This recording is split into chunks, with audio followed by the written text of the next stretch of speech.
This is the broadcast from City Hall, the home of the Greater London Authority. Please stand by.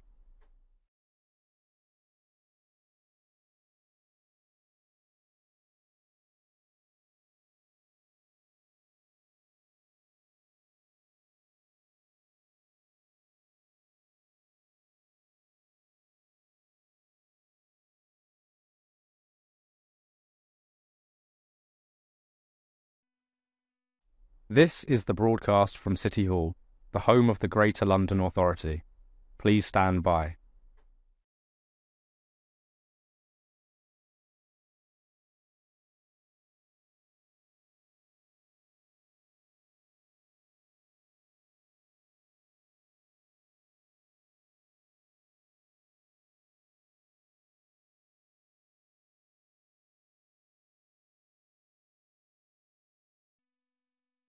This is the broadcast from City Hall, the home of the Greater London Authority. Please stand by.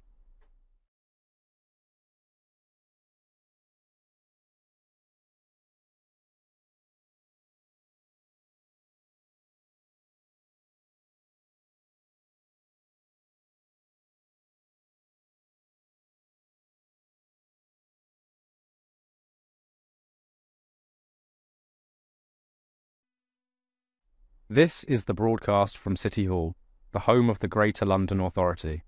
Please stand by.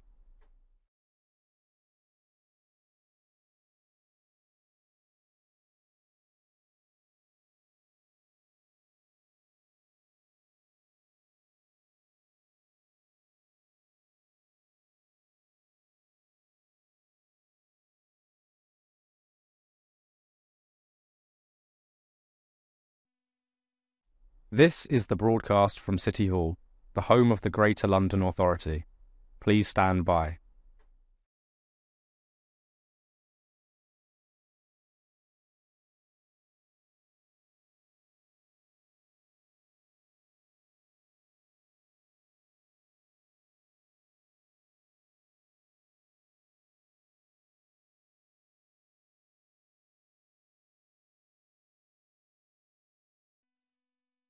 This is the broadcast from City Hall, the home of the Greater London Authority. Please stand by.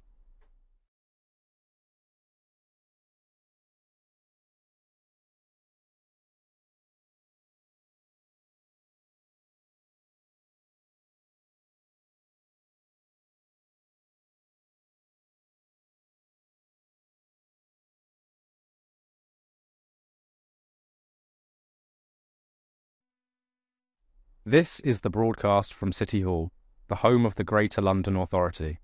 Please stand by.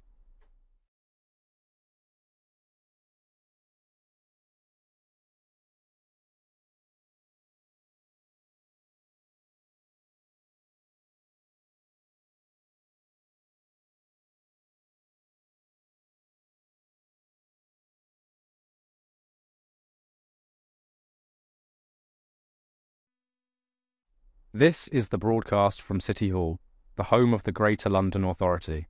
Please stand by.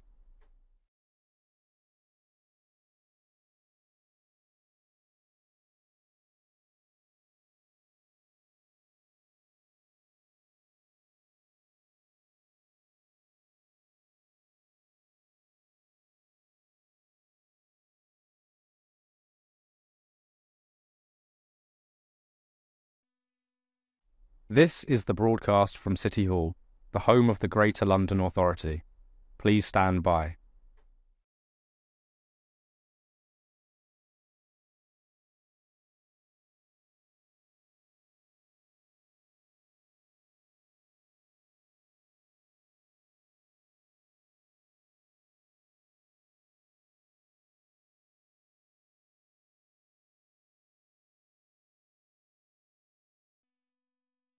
This is the broadcast from City Hall, the home of the Greater London Authority. Please stand by.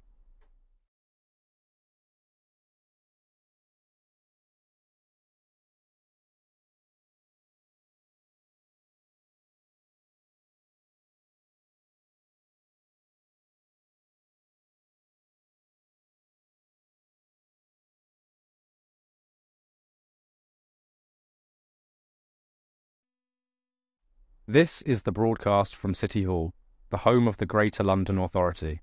Please stand by.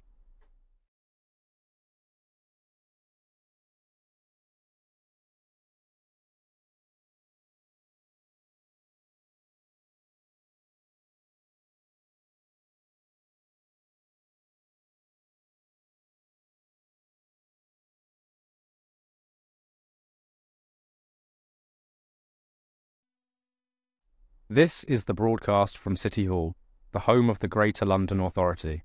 Please stand by.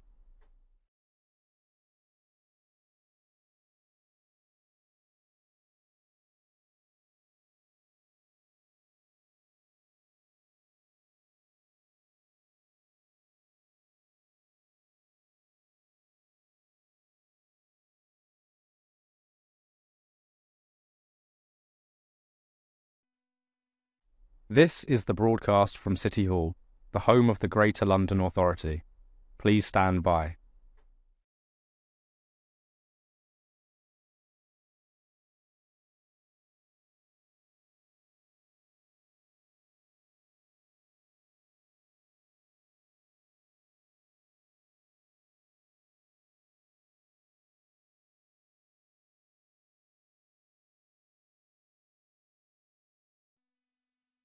This is the broadcast from City Hall, the home of the Greater London Authority. Please stand by.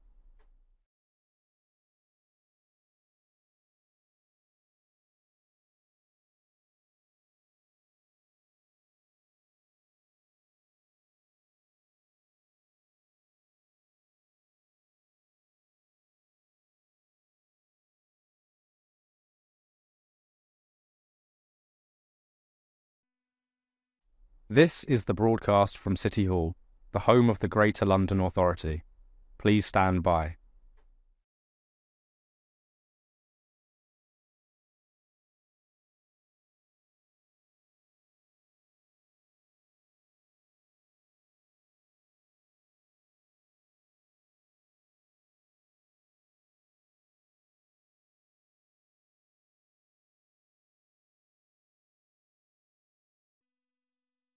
This is the broadcast from City Hall, the home of the Greater London Authority.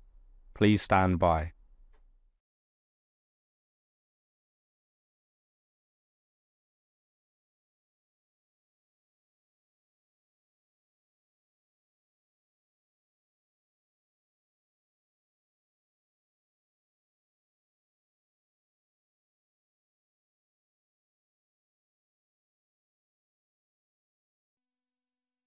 This is the broadcast from City Hall, the home of the Greater London Authority.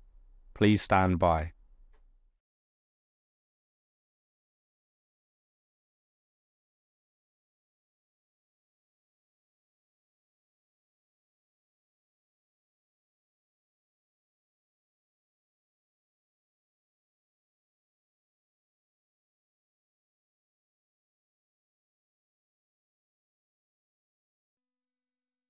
This is the broadcast from City Hall, the home of the Greater London Authority. Please stand by.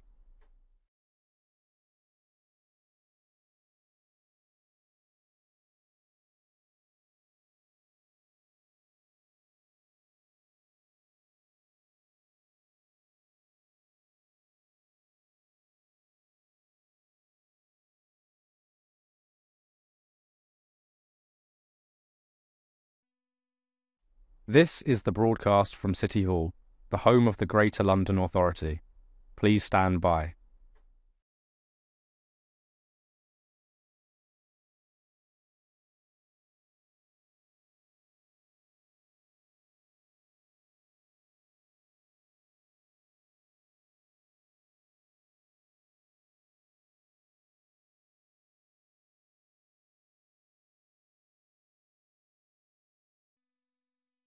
This is the broadcast from City Hall, the home of the Greater London Authority. Please stand by.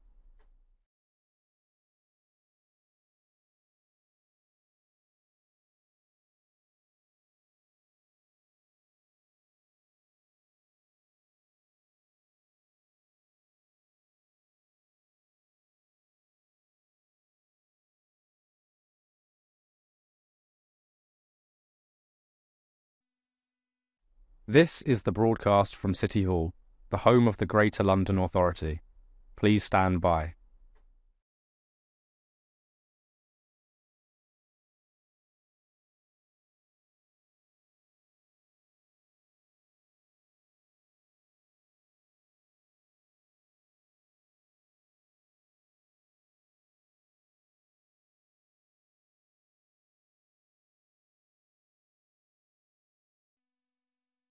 This is the broadcast from City Hall, the home of the Greater London Authority.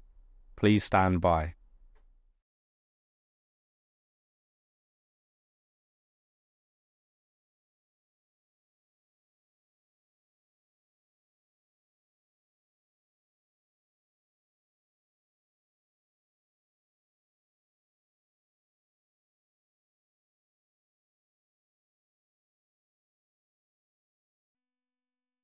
This is the broadcast from City Hall, the home of the Greater London Authority.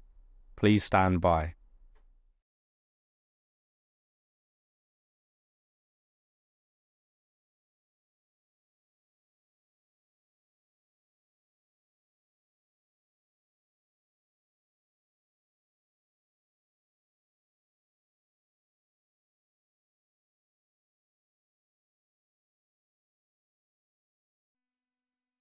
This is the broadcast from City Hall, the home of the Greater London Authority. Please stand by.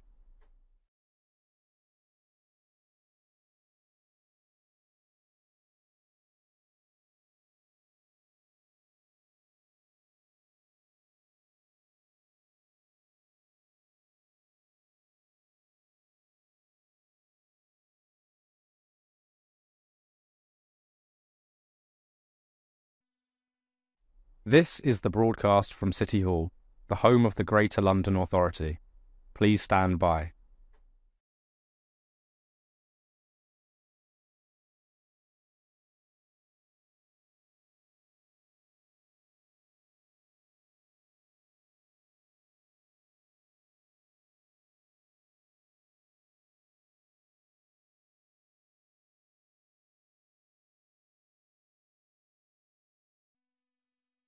This is the broadcast from City Hall, the home of the Greater London Authority.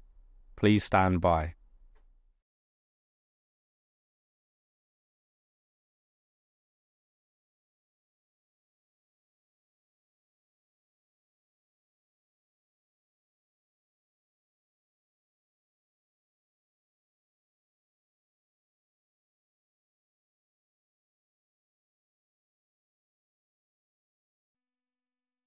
This is the broadcast from City Hall, the home of the Greater London Authority.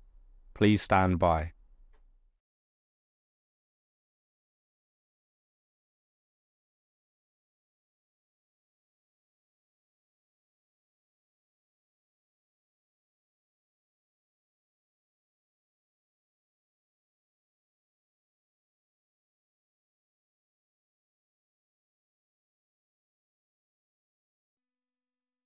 This is the broadcast from City Hall, the home of the Greater London Authority. Please stand by.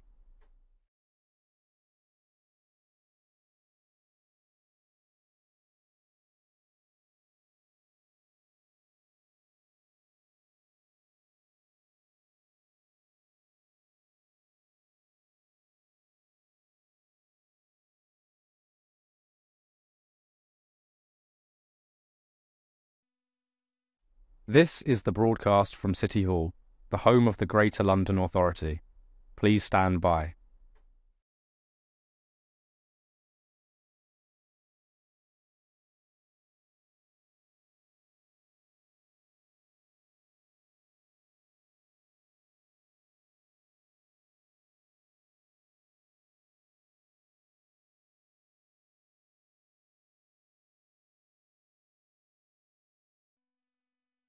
This is the broadcast from City Hall, the home of the Greater London Authority. Please stand by.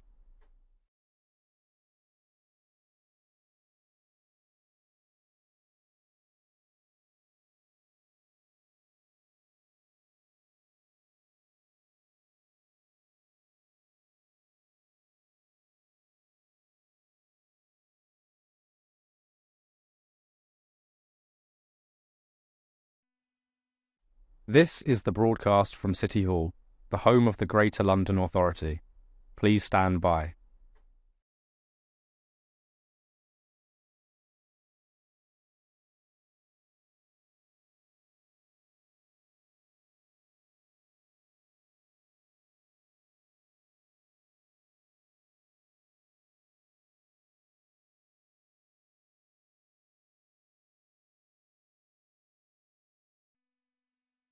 This is the broadcast from City Hall, the home of the Greater London Authority. Please stand by.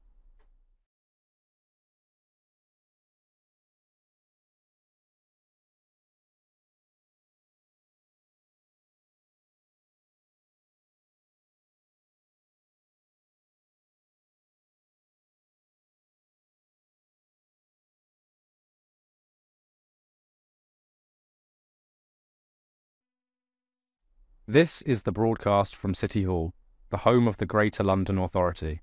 Please stand by.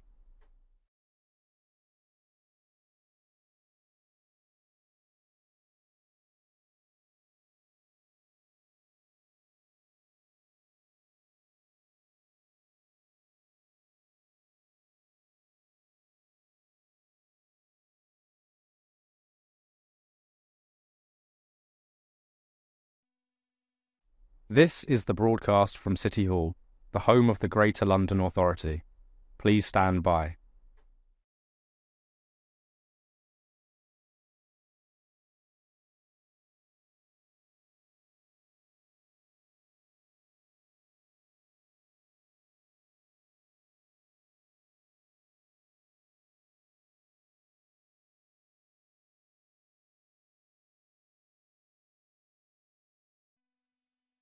This is the broadcast from City Hall, the home of the Greater London Authority. Please stand by.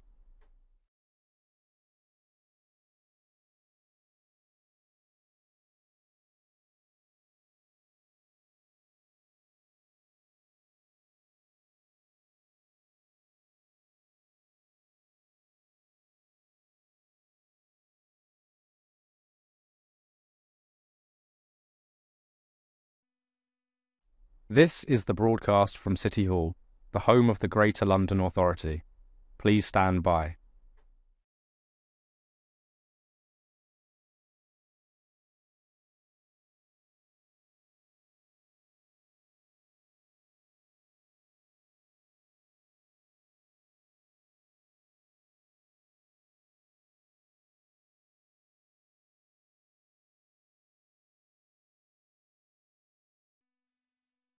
This is the broadcast from City Hall, the home of the Greater London Authority. Please stand by.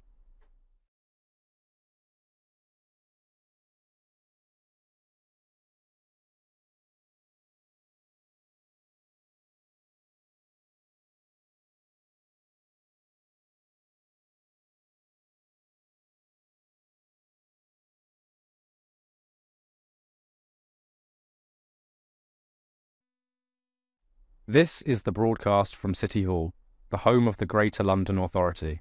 Please stand by.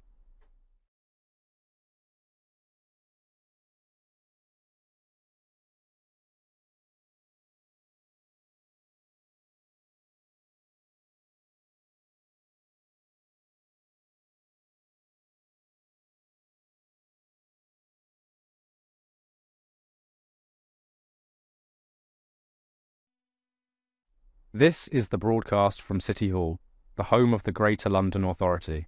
Please stand by.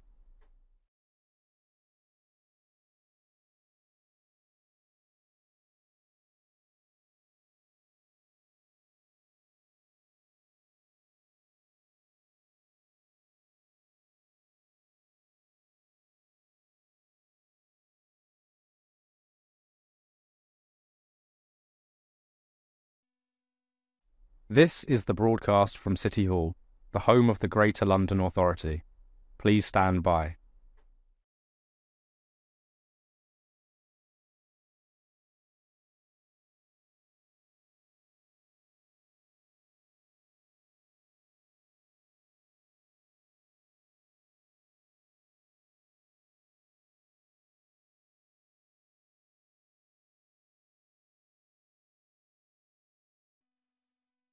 This is the broadcast from City Hall, the home of the Greater London Authority.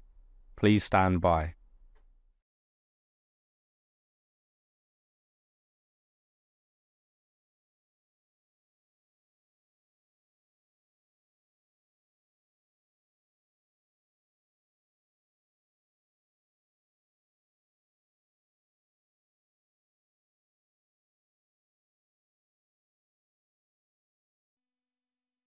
This is the broadcast from City Hall, the home of the Greater London Authority. Please stand by.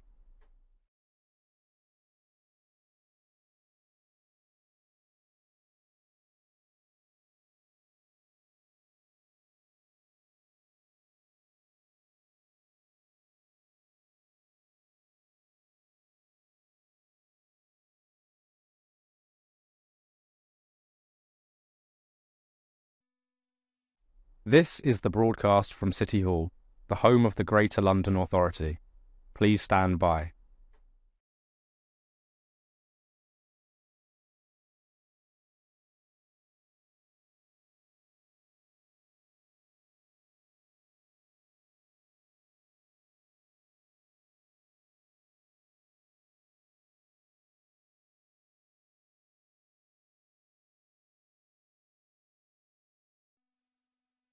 This is the broadcast from City Hall, the home of the Greater London Authority.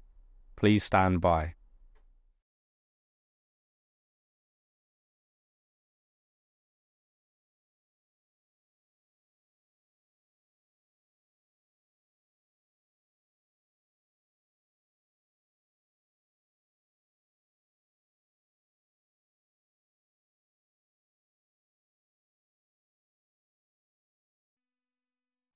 This is the broadcast from City Hall, the home of the Greater London Authority. Please stand by.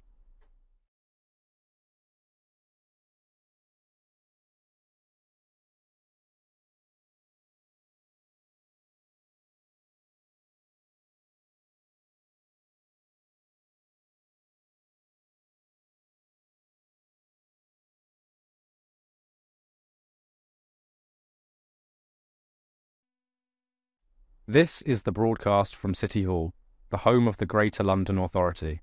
Please stand by.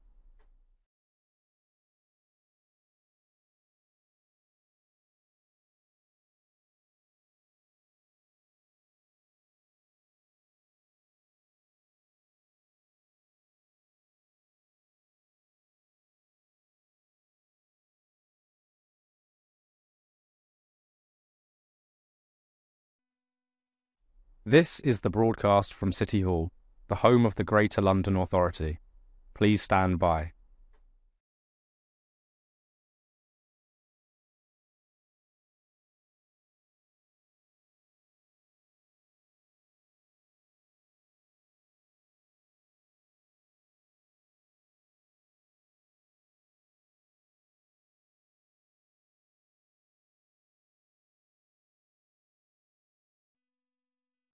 This is the broadcast from City Hall, the home of the Greater London Authority. Please stand by.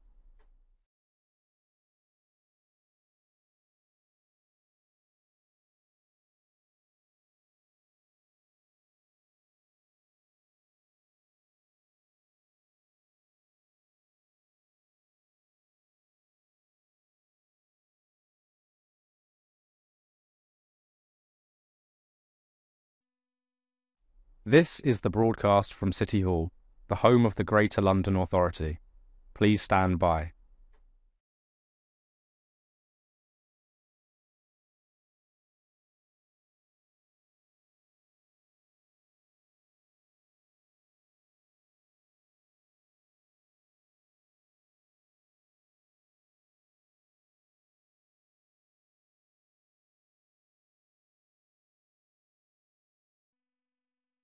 This is the broadcast from City Hall, the home of the Greater London Authority. Please stand by.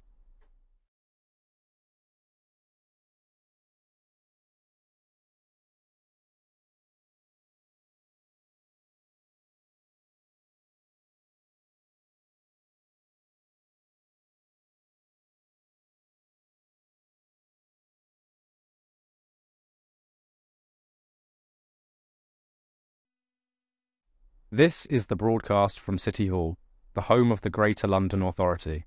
Please stand by.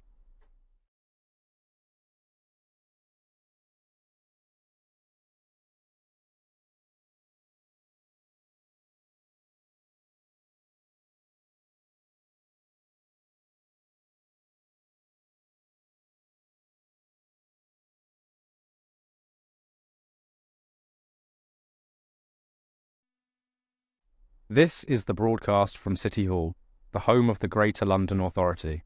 Please stand by.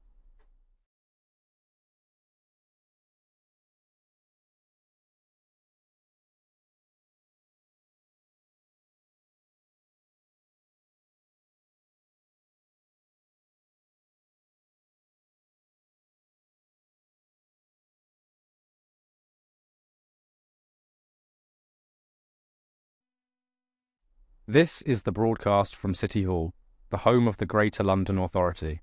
Please stand by.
Members of the public, you may like to follow at London Assembly on social media and use the hashtag AssemblyFire for this meeting.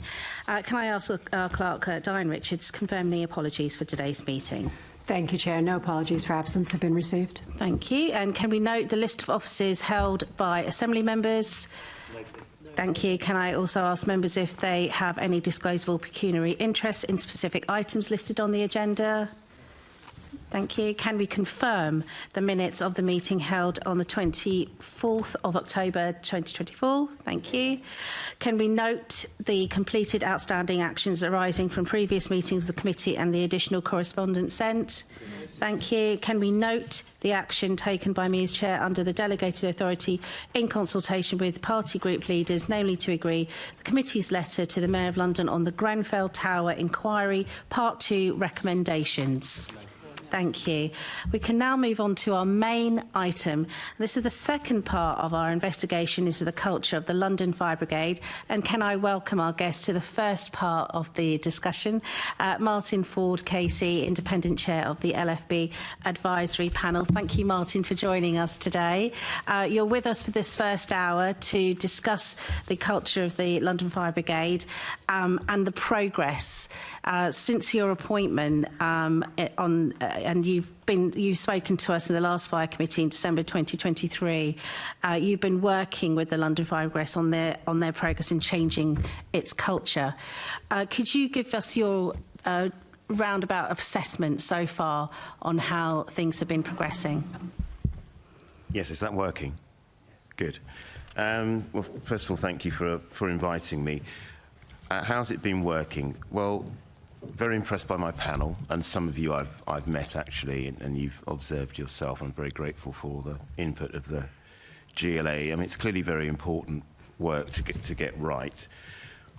We've got diverse talents on the panel. We have former firefighters, we have trade union members, we have senior fire officers, members of the inspectorate, a member of the inspectorate, and obviously there's community engagement as well. And I've been quite keen to find out the views of those who come with a community engagement background.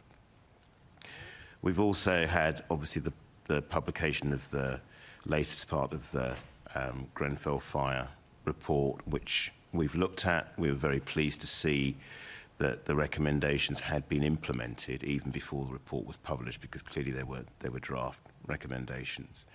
What I will say is that I think there's huge commitment on the part of the senior leadership to getting this right.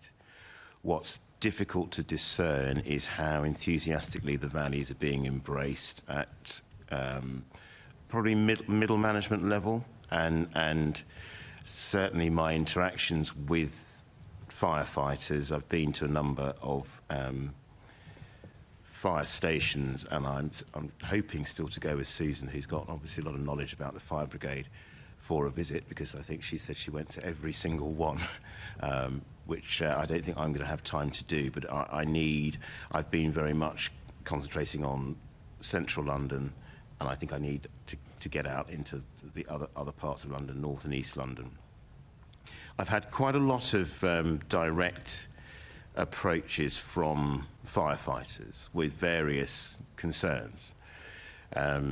There are concerns that when it comes to promotion, there may be a cohort of those that are going for kind of middle seniority management roles who are aware of how to get through the parts of the process which would attest to their commitment to things like diversity and equality. And it's certainly been suggested to me, although it's very difficult to pin this down, that there may be people who are not as committed as they might present themselves to be in an interview situation. So we're going to be looking at that and how people are questioned along those lines, and whether there might be room for processes which might involve scenario type questioning. How would you deal if you had a complaint about misogyny? With this background, what elements of your training might you bring to that? We've really looked at everything. We've looked at recruitment. I think that certainly within the control centre, there's been huge progress around diversity. It used to be predominantly female and people of very, very long standing, and predominantly from non-diverse backgrounds. But I was very pleased to hear that there'd been a local initiative which had pretty much transformed the demographic of that workforce. So that's real progress. I need to ensure that in terms of recruitment, the outreach is effective. Again, suggested to me because there's a black firefighters organisation I'm in fairly regular contact with, Beam, and I think they feel that they're not represented at senior levels in quite the way they should be.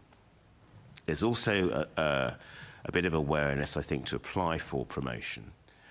It's slightly odd. I mean, I think I was probably a little bit of a victim of this myself in my career, but I think there's a real desire on the part of the firefighters from diverse backgrounds and female firefighters to be able to demonstrate they're there on merit. They don't want people saying they're there because of positive discrimination or any initiatives that might make their path easier. A bit like my Labour Party investigation, there's certainly concerns about a hierarchy of protected characteristics. So I think some of the black and Asian firefighters feel their concerns are not taken as seriously as, say, a complaint of sexism or misogyny. That's, again, difficult to quantify. In the last meeting, we required the senior leadership to give us some more granular information about how the PSU is delivering and functioning. It's clearly had some teething problems, but there's a degree of independence that has been brought to bear. But there have been some issues around complaints against officers of the PSU. There are clearly some serial complainers as well, so you tend to get people who have a grievance about something and they'll repeat it over and over again. And we're really concerned to know, in terms of things such as suspension, what mental health support there is, what mental health support there may be around reintegration, and how long cases are taking from start to finish, because one of the consistent complaints under the old system before the PSU came into being was the length of time that people were suspended administratively for, and also whether there was a consistent threshold for disciplinary action and necessary suspension. So I'm very keen, and I did a review for the General Medical Council, also looking at the disproportionate number of non-white doctors that find themselves a subject of disciplinary action. And it's quite often the case in lots of institutions that the threshold seems to be lower for those from a diverse background for getting them involved in the disciplinary process. And my personal theory, it's just a theory, is that there's an element, I think, within the majority population of feeling that, in a way, those of us from diverse backgrounds need to be taught how to behave. It's not something that comes naturally to us. And, you know, it harks back to whatever British values mean, but there's this kind of concept that these are values that nobody else holds and everybody needs to learn them. And if you're from a diverse background, you don't need to you don't understand them, or they don't come to you naturally. So I do feel there's sometimes a degree of lesson teaching in a lower threshold for referral, which will need looking at. And I'm very keen that more is managed, if possible, at local level, and people's careers are not disrupted, because these are highly trained, highly skilled firefighters. And also there is an impact. If people feel they've been unjustly treated, that can send them then into a bit of a mental health spiral, or they don't want to work alongside people they feel that were responsible for their unfair treatment as they perceive it. We've also been looking, and we're very keen to see whether there are certain areas or boroughs or stations where the attrition rate's very high, because that's something that really does interest us, because is that about personalities, is it about working conditions? So I've had firefighters tell me they've been extremely unhappy in one part of the service, or operating from one station, and then incredibly happy when they've been moved to another station. I think King's Cross was one that was cited to me as a very, very happy place to work. So there's still grievances around the disciplinary process. There are some concerns about recruitment and promotion. As I've said, like senior management, clearly very committed. It's difficult to know what progress looks like, which is why we're very happy to be confirmed in post for another year. The firefighters are subject to a lot of surveys, and you do kind of get survey fatigue and lack of take-up. And there'll always be people that simply refuse to answer surveys around issues that would concern us and culture. I've been surprised by one aspect, which is I had assumed that the resistance, if you like, to an acknowledgement that there was a need for cultural change would come mainly from the older cohort of firefighters. But that hasn't necessarily been the case. I think that, and this is culture, it seems to me, and whatever it's said about culture being demonstrated at the top, it's the everyday experiences of firefighters that I'm most interested in, and whether they feel confidence in process and that their concerns will be taken seriously. And I was slightly disturbed to find that a couple of instances, one involving a female firefighter, she had absolutely no problems with misogyny, everybody was fine, and she didn't know what women were talking about, and she was not prepared to be a member of a WhatsApp group because all the women firefighters that were members of the group were serial complainers. And then a mixed heritage young man I spoke to at length who said very little when his whole watch were there. But as he walked me across a very lengthy car park, I actually then got to the bottom of how he was feeling.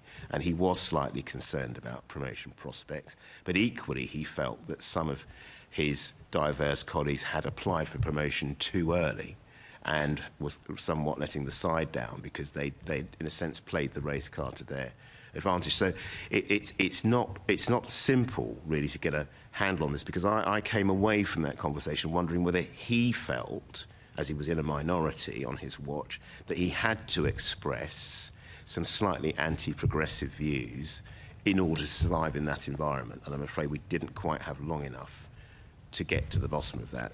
But I'm always very wary when people complain about imposter syndrome. It's a bit like the old verse saying somebody's got a chip on their shoulder. Who puts it there? Who makes you feel uncomfortable? Who makes you feel you're striving beyond your objective ability? Or who makes you feel you're being treated unfairly? Is it something that's intrinsic within you, that you're thin-skinned or hypersensitive, or is it actually the culture that you're operating in? So you're already covering so many areas. I'd like to bring in some of the other Assembly members who can ask some additional questions.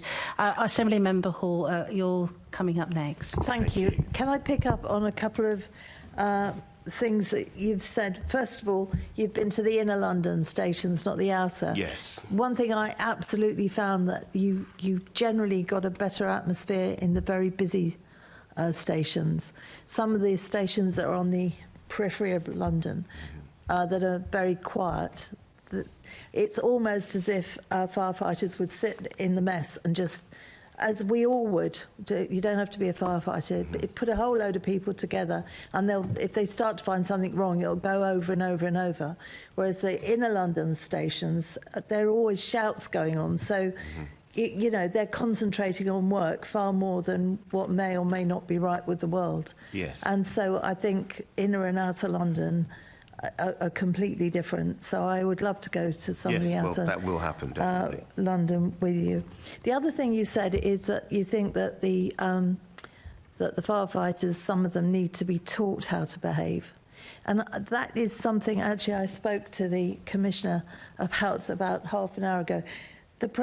I think this is going to be a constant problem, because if kids are being brought up in a home where perhaps there's domestic violence, perhaps there's parents that don't care too much, and those characters are formed at home in the early stages, and if they end up being unhappy individuals that perhaps haven't learned how to interact properly or behave properly, that is going to go into a workforce, whether it's with the fire brigade or with the police are having cultural problems.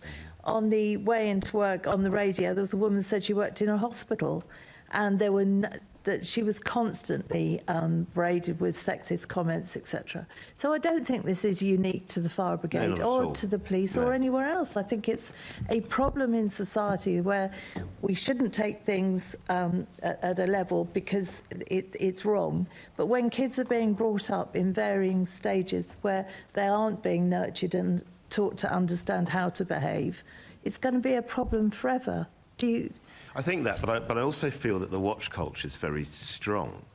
And I think if you have your station officers behaving in an appropriate way and perhaps realising that they're like small families, really. And so I think there can be a bit of hope for changing attitudes. It's also very interesting how siloed people can be in London and how little knowledge they can have of each other's cultures. And I speak from a personal point of view. I have a Ghanaian friend and a Nigerian friend. We are all three of us are barristers, and we knew absolutely nothing about each other's cultures. But to the outside world, you would just say, well, they're three black barristers walking along the road together. So there is an educational role, but I think actually the fire brigade can be a force for good precisely because people spend a lot of time together. But you're absolutely right. I mean, this goes back to attitudes. I mean, we've obviously had the recent furore over MasterChef. You know, Yeah. these are deeply ingrained attitudes, particularly, I think, sexism is something where people need to be taught that certain things should not be said or commented upon. And when I've ever confronted it, it's always been along the lines of trying to make it personal. How would you feel if I spoke to your sister or your mother like that? And sometimes you have to be that blunt. But I think within the training, I hate the phrase zero tolerance because everybody bandies that around, but I think within the training and recruitment, it needs to be made very clear from the get-go that a lack of tolerance around protected characteristics simply will not be tolerated. And I think that needs to be ingrained. And people need to be reminded of it. I mean, one of the things I'm very pleased about is the fire brigade have had, through the inspectorate in Grenfell, a pretty good year in terms of people praising them externally for improvement. But there is no room for complacency, I'm afraid. And you're right to say this is going to be a constant theme, I feel. Yeah, but throughout society, not just Yes. the London Fire Brigade. I think it's unfortunate that both the Metropolitan Police and the London Fire Brigade have had the light shone on them when actually this is an issue in the whole of society, and it's something that's continually going to change and hopefully improve. But it's going to take, in my view, decades for this to improve, and then there'll be different standards that we all hold ourselves by, because that's how we evolve. I hope so. I mean, my elder two are in their early 30s, and certainly among their cohort of friends, which is pretty diverse, and they were brought up entirely in London, they seem quite bewildered by people not being tolerant of protected characteristics. But I do feel but clearly within an institution, there's room for those views to become tainted if most of the people around you aren't as tolerant. Yeah, it goes back to how people are brought up, though, surely. I think yes, it certainly, presumably if you live in an intolerant household, then you'll see intolerance as the norm. Yeah. And unfortunately, that does happen. We could go on this for hours. I could, because I found it fascinating, and I'm quite horrified that the police and the fire brigade are both really being shown as this is problems within them, when actually this problem is in society right the way through. I'll move on now. Thank you, Chair. Okay, thank you. Assembly Member Polanski. Thanks, Chair. And good morning, Martin. Good morning.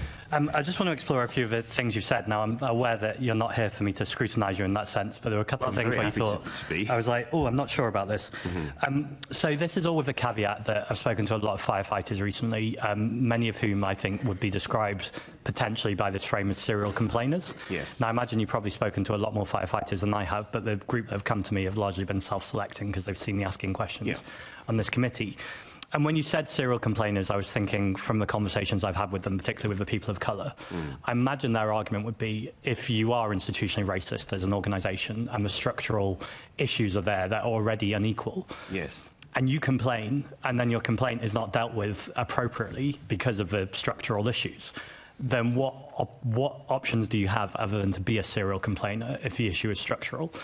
And then on top of that, that's then compounded that if you've then complained about a manager and then you go above their head, they might have sympathy for your view, but eventually that will keep going up. And then they have a choice. They can either say 5 people underneath you have all made mistakes and we've got to adjust the culture entirely, or you can demonize or exercise this one person and paint them out as a serial complainer and have them pushed out. So yeah, I just want to challenge, I suppose, this phrase serial complainer. Well, as I said, the ones that have come, because my email's in the public domain, so you can get to me without going through LFB, which I don't mind at all. But there are certain names, and when I was a Judicial Appointments Commissioner, there were certain members of the Bar and solicitors who would fail to be appointed to be judges, and they would threaten to judicially review the Judicial Appointments Commission. They would find fault in process, etc. I'm not wishing to diminish the importance of the complaints, but there have been instances to my eye, and this is very much a lawyer's perspective, where the same thing is being said 3 or 4 different ways. And it doesn't seem that anything that's done, whether it's moving stations, changing positions, making sure people don't work together, who don't get on, is ever going to fully satisfy that individual. But I don't dismiss those lightly. I'm fully aware that there are still some issues with PSU. I'm giving it a chance because it's new. It's not fully staffed. As a regulatory lawyer, that's the bit of it that I think most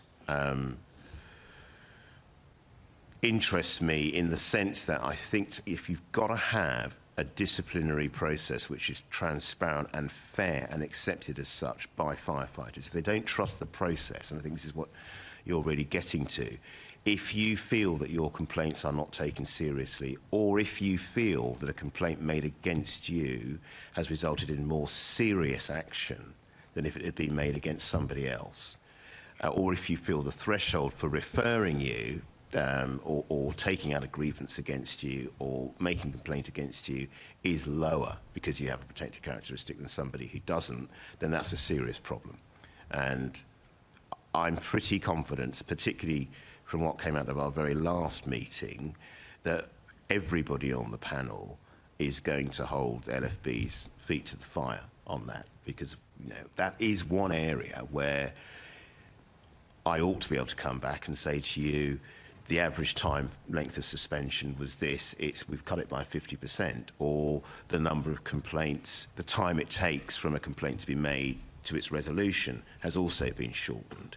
We are now getting granular information as to whether a disproportionate number of women or non-white firefighters are finding themselves referred than their white British counterparts. I mean, I agree with you, and very happy to work with you on this, and very happy to speak to any of the groups that you've met.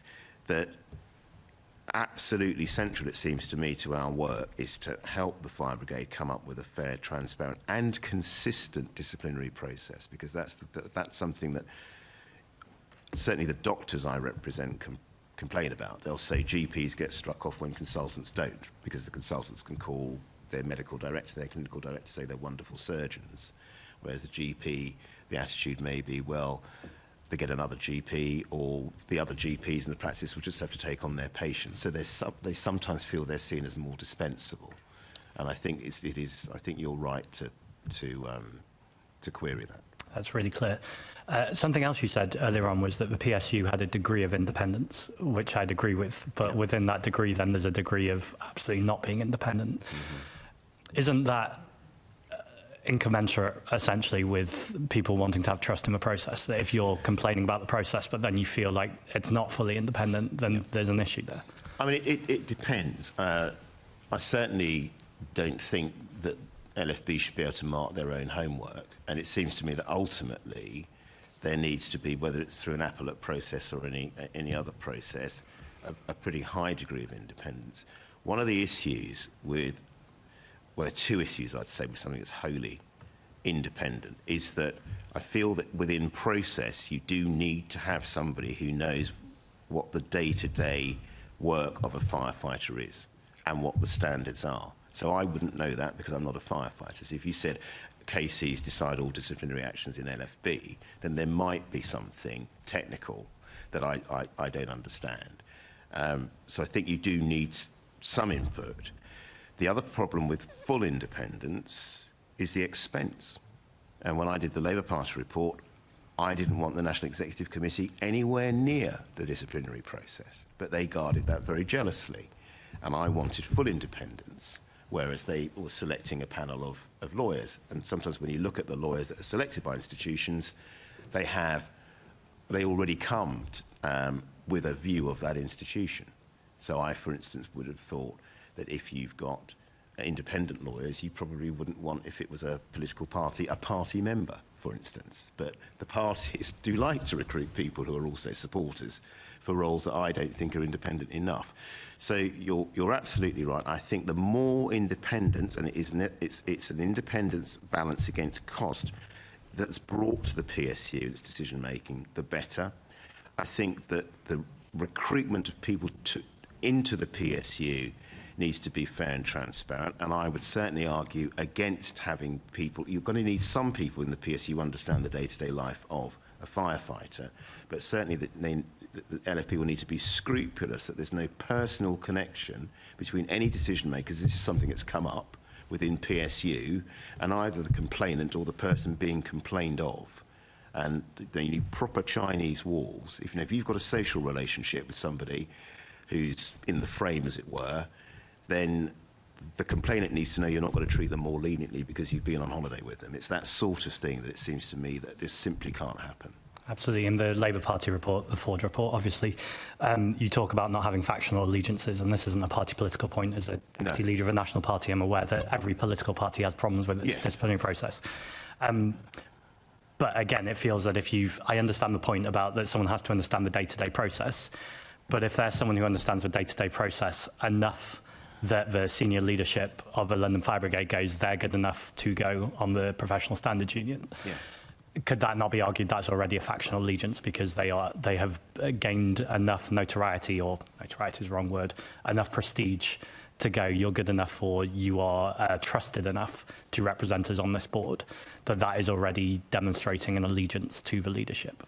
It could do, but as I said, I think if you're fair and transparent about your recruitment, you want to diminish the possibility of recruiting people along factional lines. And I'm certainly aware that the Commissioner has been approached directly by firefighters in a disciplinary context, and he's been scrupulous about saying, I'm sorry, I cannot get involved until the process has been completed. Very happy to meet you after that, but I'm massively conflicted. If you want me to start going into PSU and saying, I've had a complaint from Mr. Polanski, who's at Camden Station, what's going on? I'm taking a personal interest. You'll recall, again, coming back to the Labour Party report, there was a suggestion that might be, Mr. Corbyn's interested in this one or something along those lines, being a hint that he might want a particular outcome. You'll know I didn't find any direct interference in that sense in individual cases. But you've got to guard against that potential for tainting of process. And as I said, I think the Commissioner and the Deputy Commissioners are very, very aware of that. And I'm aware that they do get approached sometimes, at meetings which are not about the disciplinary process by people who are unhappy about PSU. And I think that one of the refinements that might be needed is who deals with a complaint against somebody who's part of PSU. Can that be dealt with by PSU, or does it have to go to another independent, separate body? Because I don't think we've quite got to the stage of working that out. Yeah, that feels... I don't know who would discipline the Commissioner, for instance, because he's not line managed by anybody. So whether that would have to be bringing in a Commissioner from another fire brigade, for instance, because I mean that sometimes happens with lawyers. If they find themselves in the criminal court, they won't be tried where they know the judges or the area in which they practice. Yeah, that feels like really important questions. This concept of taught how to behave. So before, as a politician, I used to work at the Justice Assessment Committee, and I know that a huge issue there around recruiting future judges was around having enough flexibility around culture to not assume that certain behaviours were inappropriate in certain work contexts. So someone, for instance, who raises their voice in one culture, it can perfectly not be being aggressive. Or doesn't look somebody in the eye. So my culture, my father, if he was telling me off, if I looked him in the eye, he would see that as an act of defiance. Right. So I was always taught to look at the ground. And there does need to be that cultural awareness and sensitivity. I mean, within the judiciary, there's an equal treatment book, there's a bench book, and so we were taught. I sat as a part-time judge in the Crown Court, and so we were taught about various customs and traditions, how people take the oath, how to address people. And you'll recall there was a bit of controversy about whether witnesses could be fully veiled and give evidence, and that sort of thing.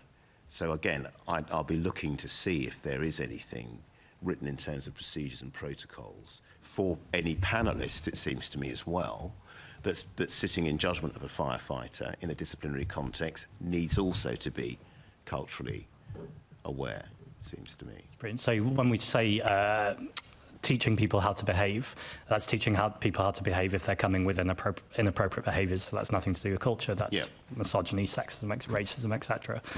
But where people are coming from a certain culture where that might not have been the traditional culture in the fire brigade having some agility or flexibility to be able to incorporate different behaviours within a wide spectrum of appropriateness. Yeah, and I think they're working quite hard on that. I mean, one of the interesting issues talking to firefighters was neurodiversity. Right. Now, there was one gentleman who's very vociferous about this, saying, you know, we can't rely upon people who are neurodiverse. And I said, well, that's interesting. I said, because I have a friend who's got a high-achieving autistic son who has memorised the whole of the tube map, and he knows every single bus route.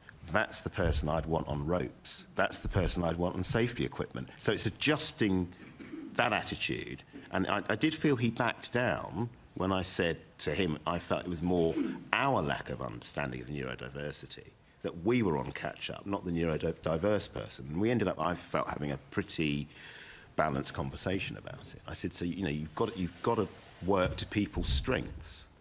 You know, and so for instance, there was a time when, certainly in training, it was said that they might make a female firefighter deal with a very, very heavy piece of equipment in order to try and ridicule them about their physical strength. Well, that's completely unacceptable. But then the person in that situation needs an ally. And I think it's also about telling the recruits, you need to speak up. You must also speak truth to power. If you're not happy with somebody senior ridiculing another more junior person, then you need to be confident there's somewhere that you can go to make that complaint. Thank you. And then my final question, it's not an easy question, but is this concept of hierarchies of oppression, and I ask this question as a Jewish man that feels that there is hierarchies of oppression often in society, and, you know, if we look at a political scenario, it feels like Islamophobia often gets treated in different ways than other racism. How does an organisation tackle that? And crucially, how do you make sure that each individual in that organisation recognises that there's kind of a flat structure in terms of every oppression is dealt as an oppression that's unacceptable? Oh, that's a philosophical question. I think it has to be around leadership. I think it also has to be around constant education. And I am quite interested in things around scenarios and workshops, because certainly for my judicial training, we would have a mock trial where lots of things went wrong and lots of behaviours were appalling, and that could be a witness, it could be a judge. And then we were asked, how would you deal with that situation?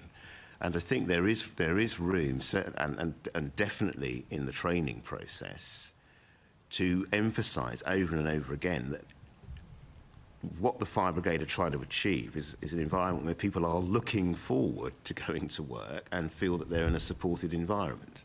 Because if that's the environment they operate in, they'll be far more effective firefighters. You know, you can't have personalities and personal clashes coming in the way of firefighting. And then one of the Mrs. Hall mentioned that the police. I mean, one advantage the fire brigade have is that they are perceived by the public in a pretty favourable way. So they start from a good place because we're all very grateful to them for their bravery. But we've also got to guard against the kind of hero complex, because sometimes people think behaviours are acceptable because they're braver than other people. But on the other hand, I had a firefighter complaining that his daughter had been ridiculed at school and told that her father hadn't been brave at Grenfell, when in fact he'd been incredibly brave. So there are these competing aspects, but culture is a very, very nebulous thing. But I think the more often people are told within the fire service, these are the behaviours we expect, these are the values. I mean, you see them up in every fire station. I don't think people are paying lip service to them, and certainly, as I said, at the senior level, I think there's a real desire to get this right. But it's just making sure it's really embedded right the way through the service, which, as Mrs. Hall said, I think will take time. Thank you. That's all really helpful. Thanks, Chair. Thank you. That's an interesting set of questions there, Assemblymember Polanski. You can see the range that you're coming from our perspective here. Felt like a Viva. I'm going to ask Assemblymember Clark for her set of questions. Thank you, Chair. Just coming on the back of something that Assemblymember Polanski was talking about. In terms of sort of leadership and how things are being felt on the ground, you made reference to visiting,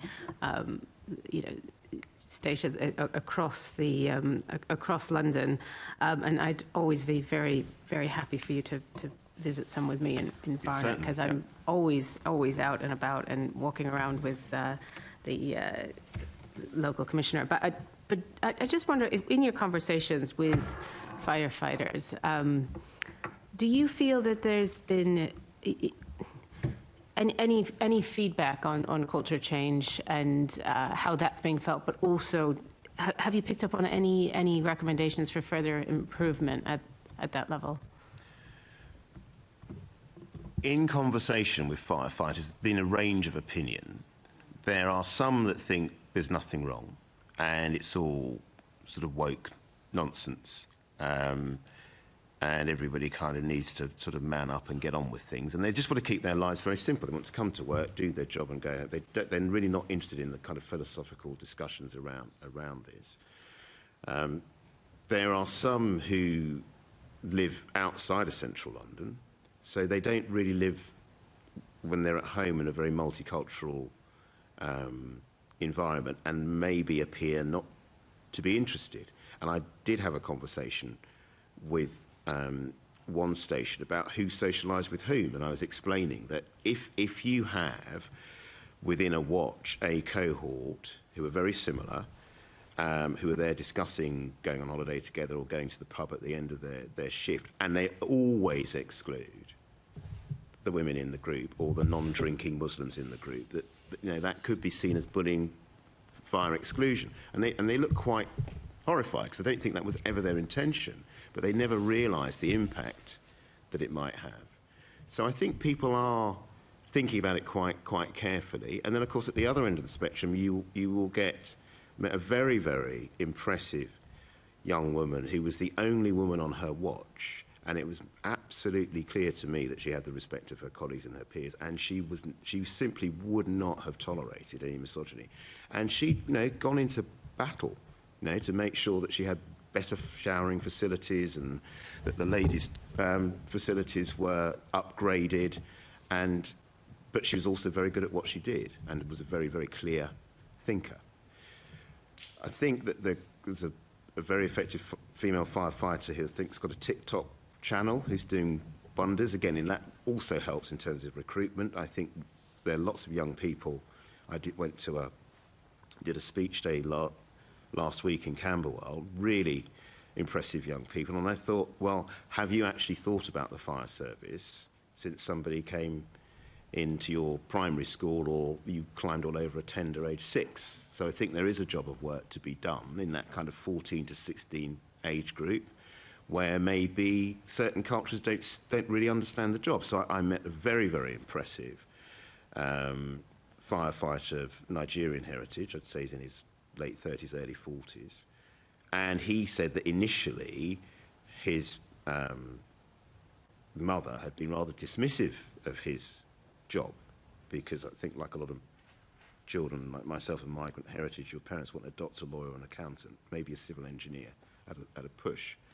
But she'd come to see him on parade and then couldn't stop talking about him and how impressive he was, how impressive the service was, and then talking to her wider circle of friends. So I think there's some community grassroots work that needs to be done as well. But it's a difficult one, this, because if somebody is a racist or is misogynistic, they're not going to volunteer that to you. And I think that's been the bit that's been hardest for me. There's a definite feeling among those of greater diversity within the fire service that there are people who know how to exhibit certain behaviours to progress, but don't actually believe in them. So their actions, may not, but in any way, shape, or form, mirror their words.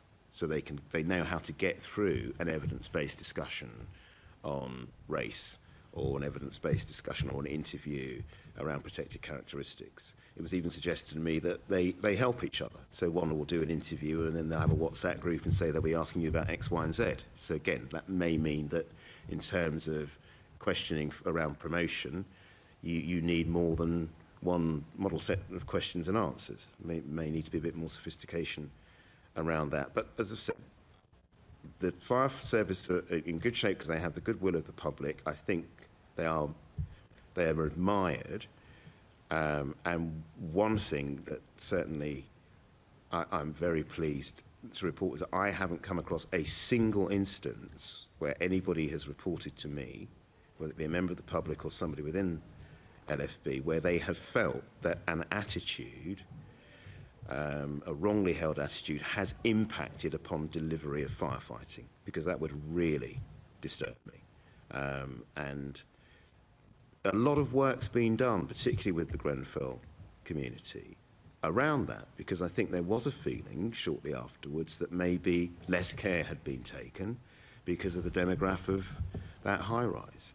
And all I've read about is extreme bravery. I mean, systemic failures, which have been acknowledged and hopefully will be improved, and the response to the criticisms has been first-rate.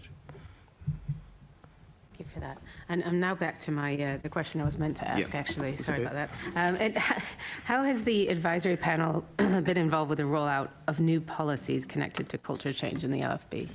So what tends to happen is, and I've got a whole sheaf of minutes, but we tend to get a presentation about what's intended. And then, so we had one on PSU, and we've had one on recruitment, and then we will, as a panel, then ask questions about that presentation. And if we're not happy, we say so, and then it comes back to us with the necessary tweaks, or we will be told there will be another review, or you've given us food for thought. So the last meeting we had was very much concentrating on the PSU. And so we have said, we want to know, it's all right having targets, a 6-week target, an 8-week target, but what percentage of cases are being dealt with within your advertised period of time? Because firefighters are told, we hope to deal with your case in X number of weeks. How many of those, how many cases, I've been told, some cases have been rumbling on for 2 years. That's clearly unacceptable. So I think I think everybody on that panel realises that to do our job, we have to challenge. And there's enough diversity among the panel. So if I'm not understanding something because I've not been a firefighter, there's enough expertise there for whoever's giving the presentation to be very closely questioned on how this is going to impact upon delivery of the service or the everyday life of firefighters. We've also got people who have experience, for instance, of Babcock, who do the training And we've also been pleased to note that, and this is down to you and your funding, that the period of training for recruitment during post-recruitment has been lengthened by several weeks. What I'm hoping, when looking at those training models, I've already suggested, I think there needs to be a part of the training around the PSU and disciplinary measures and how things happen.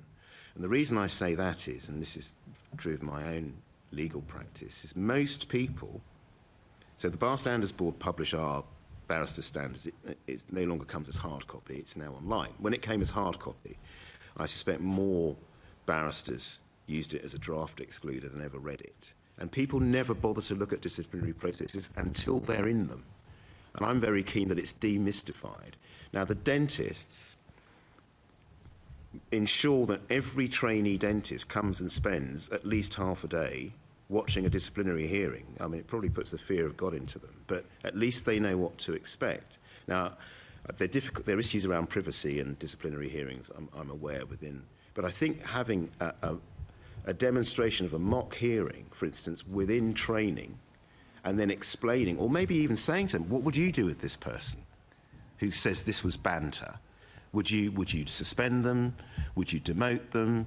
Would you give them a final written warning? And just to get a discussion around those issues, it seems to me, would be good, because I think people need to understand process before they're involved in the process. That's really helpful. Thank you, Chair. Thank you so much. You mentioned social media earlier and then the connection that has with young people as well. There's also a fantastic firefighter called the Fire Mum from Tooting Station. I think that's the one I might have met, yeah. She's fantastic. You and I met her at the award ceremony. Yeah. And she appeals to middle-class women of a certain age, I'd have to say. So, so it's not just young people that they're appealing to as well. Are we allowed to use that expression? I don't go on Instagram and do a little video about it. Martin, we're just going to end the session here with you, but as the critical friend that you are to the London Fire Brigade, and you've talked about the fact that there needs to be a move away from marking your own homework, that PSC needs to be fair and transparent. The thing you just said earlier about the training session I thought was really an inspirational idea. Could you end with just giving me your roundup of what would be your recommendations that you would advise the London Fire Brigade going forward? Because we've had a range of opinions about whether culture change is possible or not, within how many years, decades, is it possible sooner than that? What would be your final recommendation? I mean, on the glacial rate of progress of female judges, I remember something like Jonathan Sumption said it would take another 101 years or something. And we should be at 51-49, like the rest of society, as far as the bench is concerned, at all levels. But I do feel some hope among the younger cohort. As I've said, I think that they will have been brought up for longer with unacceptable views being exposed. I think it's no bad thing for the gentleman who's in difficulty at the moment, for children to be reading about that. And you've also got to get away from the idea within society that certain things can be disguised as banter or kind of, laddish geezer behaviour. It's just unacceptable. So I think a job to be done around those values with a real concentration upon them within the period of training, to have some questions directed around those issues when you're recruiting, but I wouldn't be absolute about that, because sometimes you're looking for potential. I think that the messages need to be reinforced, not just through courses, which might be attended once every 2 years or something. These messages need to be constantly conveyed, and there are internal publications which firefighters get and read, and I've done a little bit of work with the communications department to get my message out there, say, look, I am accessible if you have problems. I did one recently because we're having yet another survey, and I said, look, I know you may have survey fatigue, but I really want to know how you feel, and we are going to take this very seriously, and we will be challenging the Commissioner on the results of the survey. So if we have I mean, we've also looked at attrition and progression around and diversity, and so there is still a lack of representation in the senior roles, and that it seems to me is very easy to demonstrate statistically. I think the women are doing slightly better than the men, women from diverse backgrounds than the men, but at least when we call for the information, we get it, and I think that there's a lot of data now, which there wasn't historically. And that I would like to hope would mean that somebody in my position, which is obviously going to be time limited, but also in your position as an assembly, would be able to, you could call upon me even when I finish, but the point is to be able to say to you, this is the sort of information you should be able to get out of them, because that's what we got out of them. And I don't understand why you're not getting that information anymore, because, you know, the senior leadership is going to change at some point, and you might get somebody who's less committed than Commissioner Rowe to this process. Absolutely. Yeah. Thank you so much, Martin. You're welcome. Your contributions are always valued, and we know you're a quality guest. So please come back again. Thank you very much for meeting us today. We will now take a very short adjournment for our next panel to take the place over here. So thank you very much, Martin. You're welcome. Thank you.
Welcome back to the London Assembly Fire Committee. We now move on to the second part of our discussion.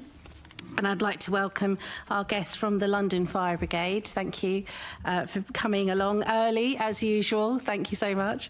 Andy Rowe, the London Fire Commissioner, and Jonathan Smith, the Deputy Commissioner and Operational Director for Preparedness, Response and for the London Fire Brigade. Now, I'll be starting off the questions on progress on the culture change, but also just to highlight our congratulations on the recent HMI report that's just came out in the last few days, and it identifies promising practice, which we're really pleased to see, and moving onto a change in the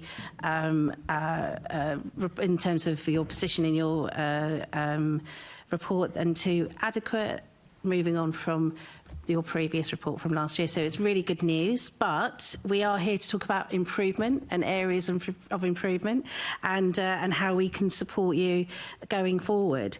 So my first question is to Andy. How would you assess LSB's progress in changing its culture? I would say good, and I would take the inspection report, which is a large-scale exercise obviously delivered by a really quite hard-edged independent body, effectively our regulator. So, you know, committees are important. This is an important part of investigation. The work that Martin does, you've heard, is vital to holding us to account. But really, nothing can compete with the scale and intensity of the Inspectorate. And the Inspectorate is probably the most profound change to our sector post-Grenfell. You know, we were placed into the purview of the Inspectorate because of the institutional failings demonstrated at Grenfell. So that was the whole sector, what arose from the inquiry. And they do provide the most detailed, objective consideration of the service, in my opinion, and they have been the most significant lever for change because, you know, to come back to a point you were discussing with Martin earlier, we really don't mark our own homework. I don't mark my own homework. The Inspectorate marks my homework in kind of the most detailed way. So they were in for 3 months over the summer, across over kind of a quarter of our estate, multiple focus groups, individual face-to-face conversations with hundreds of staff at every level, a full workforce survey, consideration of areas of interest, including the PSU, so really unpicking that. And clearly, we'd been in what the public would understand as special measures a year ago. So we've moved from a position of basically inadequate special measures in relation to culture to now adequate, which shows that good progress is being made. But as I've always said to this committee, you don't fix culture. You seek to continuously improve, and you seek to drive that progress forward. Do I think it's real? Yes, because you wouldn't have seen the operational change. So we've gone from 11 areas under consideration in inspection, all of which required improvement in the previous 2 rounds of inspection. So some of the worst outcomes for a service in the country, to now significant improvement being shown in every single area, so 10 across the 11, including an outstanding multiple goods, which puts us right at the top of large services in the country. So I do think I need to start by thanking the thousands of firefighters who delivered this, because just to be absolutely clear to you as a committee, you do not get that operational change without the cultural change, because if you go back to the Grenfell Tower Inquiry report, and if you go back to the latest evolution of that, the Phase 2 report, you will see that matters of culture and poor decision-making, lack of integrity, are writ large throughout the evidence presented in it. Now, I would not for 1 minute sit in front of you and pretend that we haven't got further to go, and you've spoken already in this committee earlier around areas that we consider, would consider to need more progress in.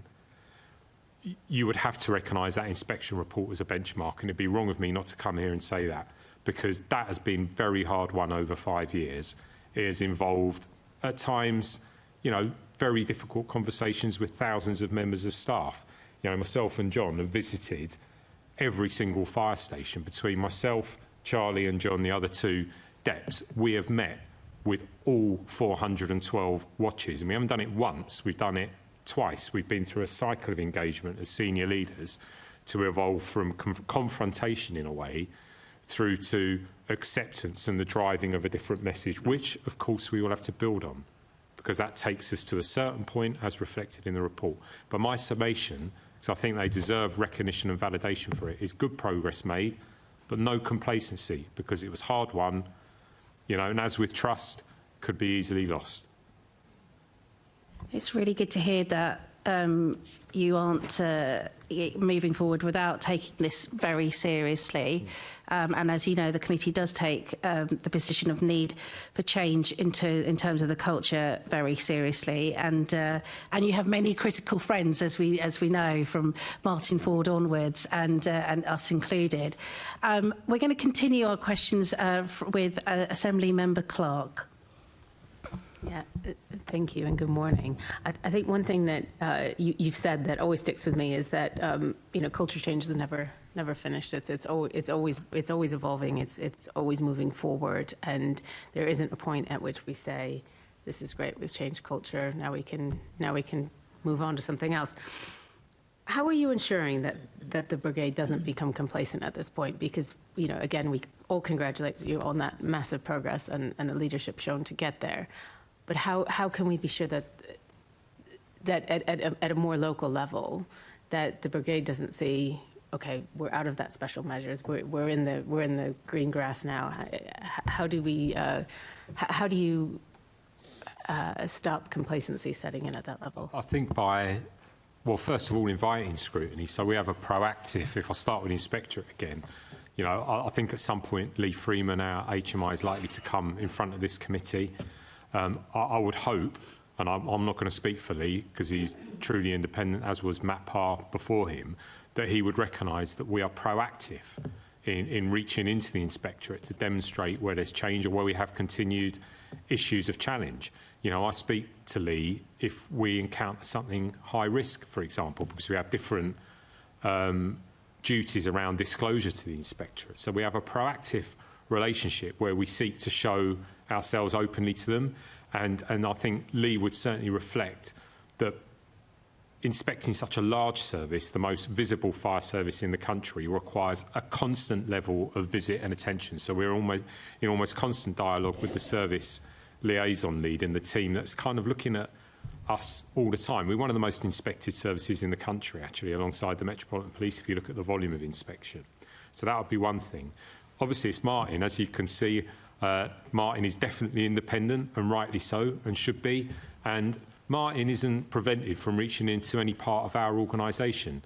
And I would welcome that. And again, the insight and kind of challenge that he's brought along with the panel members has been invaluable. So whilst it might not hold the same quantitative kind of evidential-led process as the inspectorate, what it does is certainly highlight areas of continued challenge, individual concerns raised by staff members. Obviously, in light of Martin's particular experience in regulation, discipline, procedure related to it, that's been enormously useful, along with the wide-ranging and kind of diverse nature of that panel. So inviting them. Our Audit and Risk Committee, again, sit independently, consider issues of culture in the wider context in terms of does it affect our finance, our operations, our management of corporate risk. And then, of course, the Deputy Mayor and the Mayor. And I know there will be, colleagues from other parts of the political spectrum on this committee. But I think the one thing that many of you would recognise is that the Mayor is someone who applies his duties with a rigour. I've certainly always found Sadiq to be very challenging, alongside Fiona first and now Jules, in terms of their scrutiny of us through formal boards, because they themselves hold risk in the context of LFB. So I think the way we hold on to this is, one, coming and speaking openly and transparently to committees like this, so not overstating our case. I'm very proud of where the brigade's got to in light of that inspection report, but we got there because we weren't complacent. We will lose it if we become complacent. So I think it's coming with that spirit, coming with evidence rather than dialogue, so actually being challenged and presenting evidence to boards and committees like this, which I think we can, because as Martin has said, we've got a lot of data. We've learned to use data to drive both activity and to hold ourselves to account, and increasingly taking that data and evidence-led approach down to a granular level. So actually, you know, I'm sure we will get to professional regulation at some point in this board. Whilst I can't speak to individual examples, while I can't actually, because of individual employment rights and the way that firefighters are employed in this country, speak to necessarily an individual station and name it, I can tell you now we use that data to manage down to individual watch and station level. And John, in private, would be able to articulate exactly where we have an issue in terms of sexism or racism or bullying or poor behaviour, because we heat map the whole of the organisation now if we're talking about culture. So I think it's just a relentless determination to keep going, a systemic approach to using evidence to drive decision making, frank admission where we know we've got further to go, and there is evidence of that within the inspection, isn't there? As much as we've made good progress, there's areas where the inspectorate itself has said we need to push further, and then having clear plans to demonstrate how we're going to do that. I think Jonathan wants to come in. Yeah.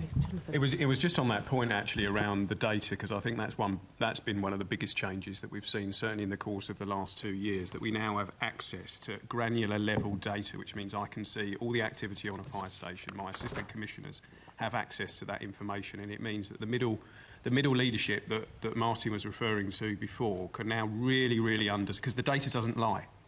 The data tells you a story about your organisation that you simply cannot hide from, and that's really important. If you look at our fire stations people dashboard, that's had over 11,000 hits since that went live earlier in the year, and that's senior officers like me, but all the way down to station commanders and borough commanders really understanding their stations, really understanding the story about what's going on in their boroughs and on their local fire stations. It's also applicable across the whole of the organisation, and how we now use that data to drive performance moving forward is really important. And the Commissioner's spoken very clearly about the levels of scrutiny that are on us as an organisation, and we've always welcomed that, because actually having that critical friend approach is the only way really we can make sure that we're not seen as marking our own homework, because the trust in what we're doing, particularly around culture, is very hard won, and it's very easily lost. And having that external rigour on what we're doing all of the time, backed by what the data is telling us about the organisation, and we're just analysing our most recent staff survey, which has just finished. 74% of the workforce have completed that staff survey, and if you look at comparisons in other fire and rescue services across the country, no one else has anywhere near that level of engagement that we're seeing, and that is going to tell us a story about the organisation that we will be able to put in front of this committee for rigorous scrutiny to make sure that where we think, what we think is happening at the most strategic level of the organisation is the lived reality, because again, reflecting on what Martin was saying before, it's what the lived reality of our staff is like, whether it's on fire stations, whether it's in control, whether it's in our FRS departments, is how we really know that the strategic intent of the organisation is having the outcomes that we would expect to see. And the data and the external scrutiny that we now have puts us in a much stronger position going forward. But this is a relentless thing, as the Commissioner has always been very clear about. We don't fix the culture of the London Fire Brigade. We continue to drive improvement as we work our way through. So we have that confidence, but we are certainly not lax in terms of where we think we're going to go going forward. We can see what the HMI report has told us about the organisation, but we have to be relentless about this, and we will be, because of the level of scrutiny that's on us and the data that we now have available that tells us a story of the organisation that we can then stand behind. I think, you know, one thing Martin said earlier was about staff fatigue when there's so many surveys and so much analysis of how people are feeling. But to have 74% return rate on that is very positive. Well, I would just like to speak to that, actually. Yeah. So I think Martin's right. We have to be very careful with surveys, and we've actually stopped a number for exactly that, because we did get that anecdotal feedback from staff. I think one of the other things, and it's reminded me, what I would want to add to the first answer I gave, is the levels of engagement haven't stopped. And the staff survey is probably a prime kind of example of that. So prior to culture review, the highest level of engagement we'd ever achieved in NFB for a staff survey was around 42%, which says something about people's engagement with their own organisation, apathy, you know, lack of belief that anything you actually said would drive any change. Post-culture review, very heavily led on by very senior officers, myself, John, people actually out on fire stations saying, come on, there's no point moaning if you don't tell us. You know, literally sitting in rooms full of people, we got to 70%. This time round, there's been almost no drive from senior leaders. We put it out there, along with a donation to the firefighters' charity, so we try and sort of seek positive engagement as well. It was driven through our middle leaders. Yep. I've got to say, I found that encouraging, because that was not the case in the first round of People Survey Past Culture Review. We had to drive it as ACs, DEPs, Commissioner, whereas now it's kind of a task that was given to middle leaders to say, look, you either know your workforce or you don't. Encourage them to respond to the survey. And obviously, you know, Martin hasn't had the benefit of that. No one has. I haven't seen the full set of results. I've got the headline figures, and we need to communicate it once we've analysed it to understand what lies within that 74%. But what I do know is, against the key measures in relation to culture, every single percentage has improved. So I do know that. But I think it wouldn't be right to do that in detail here until we've gone back to the workforce. There's a basic courtesy there, and it will be different in different areas. But that 74%, 4% increase on engagement, driven through middle leaders, itself speaks to a continued interest in culture in the organisation. Again, like Martin said, not everyone will be on board with it. You know, we've got an AI tool that's analysing the thousands of free text comments that are in there. But engagement, from my point of view, if you were to ask me the one thing that, one, avoids complacency, and secondly, keeps driving the organisation forward, it's engagement, both through central training, through informal, repeated exposure to senior leaders face-to-face. And it was probably the most significant factor that took us out of special measures, I'd suggest. That kind of face-to-face leadership. So it's interesting. We're looking forward to seeing the results of the staff survey that you're undertaking now. What's interesting, though, is there's such an improved report from the HMI that last year, so the staff survey of last year of 2023 revealed that just 18% of LFB staff agreed that LFB manages change well, which I don't think actually it seems like that doesn't reflect on the report. But I'm just wondering what actions specifically have you taken to improve that, or to improve that perception? Well, in terms of the management of change, I think, again, without sort of sounding like a stuck record, it is that engagement piece. It's seeking feedback from staff, understanding what's important to them, recognising that what might matter to me and John might not matter, and again, I think this speaks to Martin's point, might not matter to firefighter Jones on a fire station. So we know, for example, there's been challenges in delivery because of the scale of the change. Even though we were, really proud to have pushed forward and to become the first government organisation to implement fully the Grenfell Tower recommendations, there was real challenge in that. We did not deliver all that change to my satisfaction in a way I would have wanted, and firefighters definitely felt that and reflected it both back in survey result, but I've got to say pretty freely on internal channels like Yammer, which is like an internal social media channel, definitely in face-to-face engagement. And the one thing I would say about the fire service, perhaps in contrast to other big public sector organisations, is it's not very secret. It's very hard to keep a secret in the London Fire Brigade. It's very heavily unionised. 97% the last time, we kept kind of data on that because of the way that was collected historically, but about 97% unionised. People have always felt empowered to speak, although, again, I wouldn't be complacent in that. So I think it's about just challenging yourself and recognising your staff have a very important voice, and actually that change management, constantly going back. I wouldn't pretend that we haven't disappointed them sometimes. Can I just say something about confidence in the PSU, though, which speaks to this? So we had, on average, in the previous kind of reporting regime, so under the kind of whistleblowing and then kind of safe to speak regime, which we brought in after the death of Jane and Matthew Francois Esprit, on average about 30 calls a year, formal contacts a year. We brought CMP in, that brought us just over 350 contacts within a year. The PSU is just over, it's more than a year old now. It is averaging about 400 formal contacts. I think that speaks to confidence and engagement. It doesn't mean there's not challenges in it. I'm sure we're going to get to the detail of that, and we'll be open about that in this committee. But I think that continued volume of contact, formal contact for both advice and complaint, does speak to growing confidence and openness in staff to raise their voice. Similarly, their ability to reach into Martin independently or this committee, we value that because it tells us a story about the brigade, even if it's small numbers of cases and individual kind of testimony. So I think it's all of it, really. The chair will be. This leads nicely on to the chair now asking you questions about the PSU. Yeah, thank you. I am.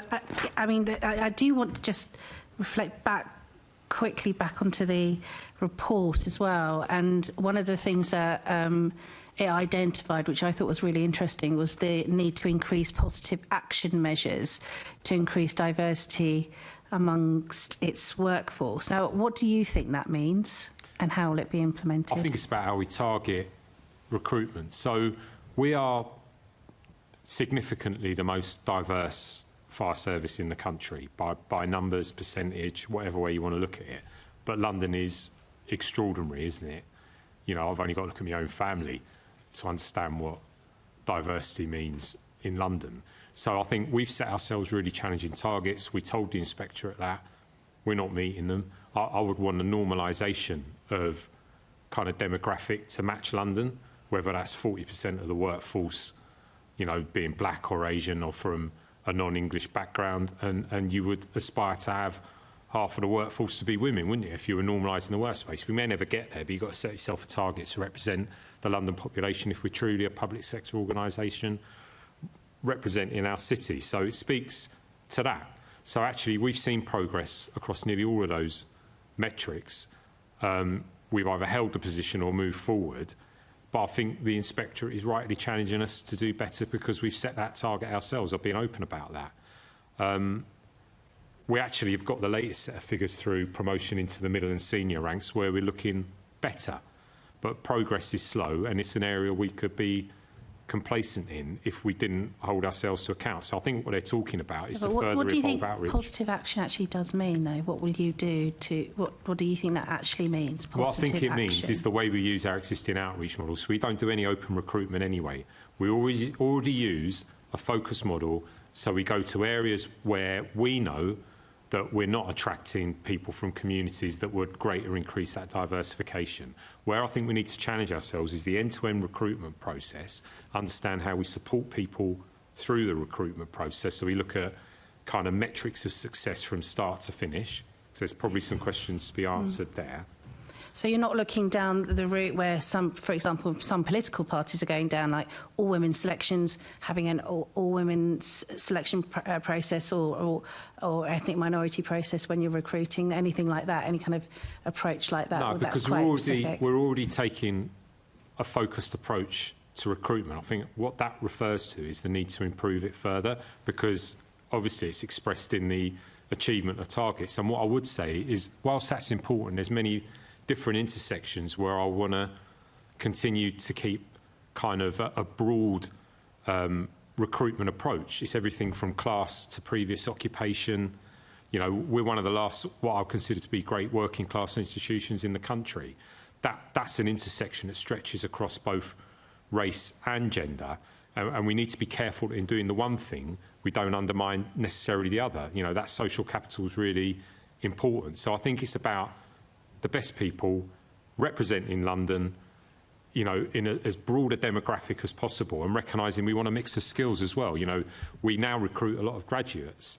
That's important, but I also need to make sure we've got a space for colleagues who didn't necessarily achieve academically, but bring loads of talent and skills, you know, might have come from the construction skills sector. So we're trying to look at it in a sophisticated way. I think what they're speaking to is that we're not that sophisticated yet in terms of system, and it's the same with talent management, which I'm sure we'll get to. That's our one area which remains requiring improvement. We told the inspectorate, as they started their inspection, that we didn't think we deserved any better than that, just to be clear about our levels of transparency. I mean, I do know so many firefighters have said how proud they are of the kind of the working class roots that the firefighters have and the brigade has always had. So I'm sure we don't want to move away from that particular aspect of your identity as well.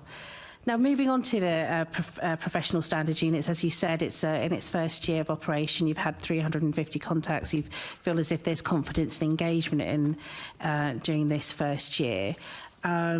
What do you think it has actually achieved overall in its first year, and where do you think we need to go forward?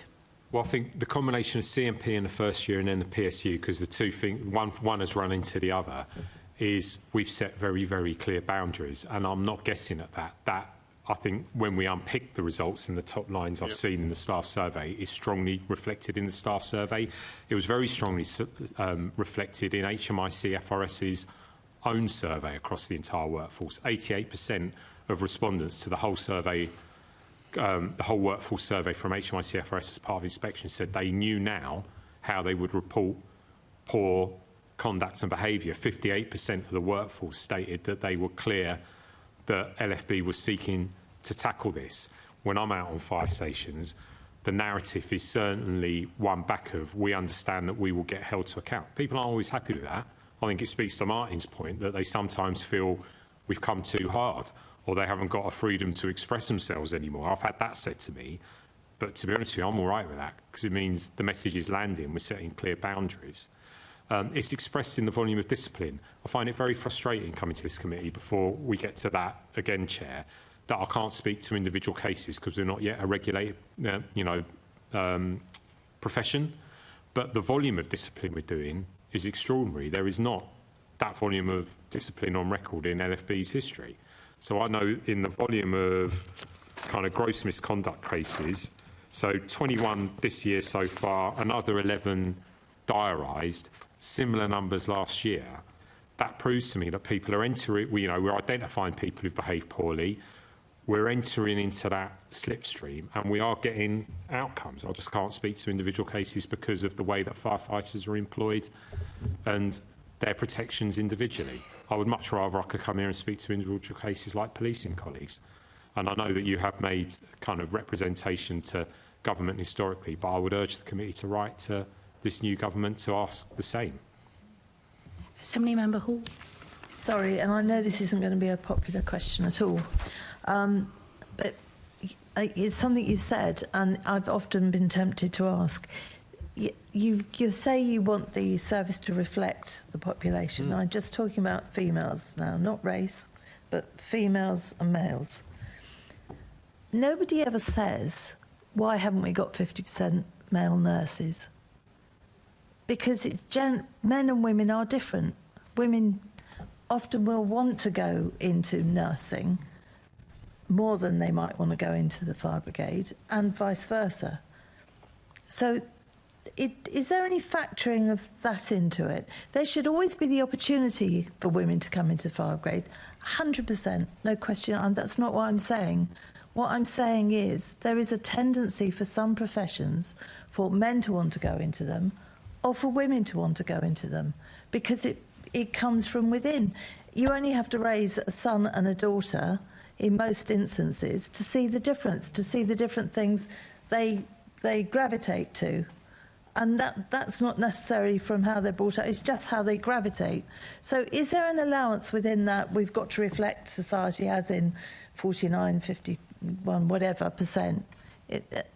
At what level would you be happy? Just on the female basis, what level would you be happy? So we do set targets, taking into account that there is cultural bias in people's choice of profession. So I think I would always start with the aspiration to get to 50, because if I don't, then I won't get anywhere close to it.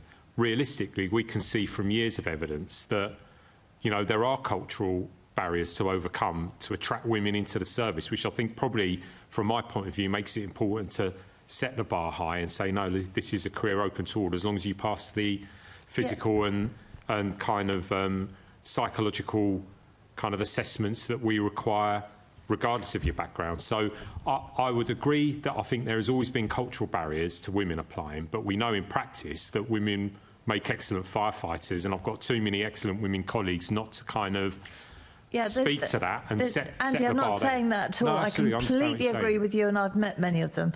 That's not what I'm saying. What I'm saying is there are some professions where women gravitate to, and there are some that men gravitate to. And there is clear evidence of that. I think where I'm at as the lead of the organisation is I would recognise what you're saying. We've done our own investigation in the past to understand why women didn't seek to join the London Fire Brigade, and it may well be that it's very difficult to overcome those assumptions and those cultural barriers. But I think as the organisation's head, I just need to set the bar high and keep to aim to that, and just be really clear to women and girls out there that it's a fantastic career, that it's a place where you will be supported, and that the opportunity for you is the same as anyone else.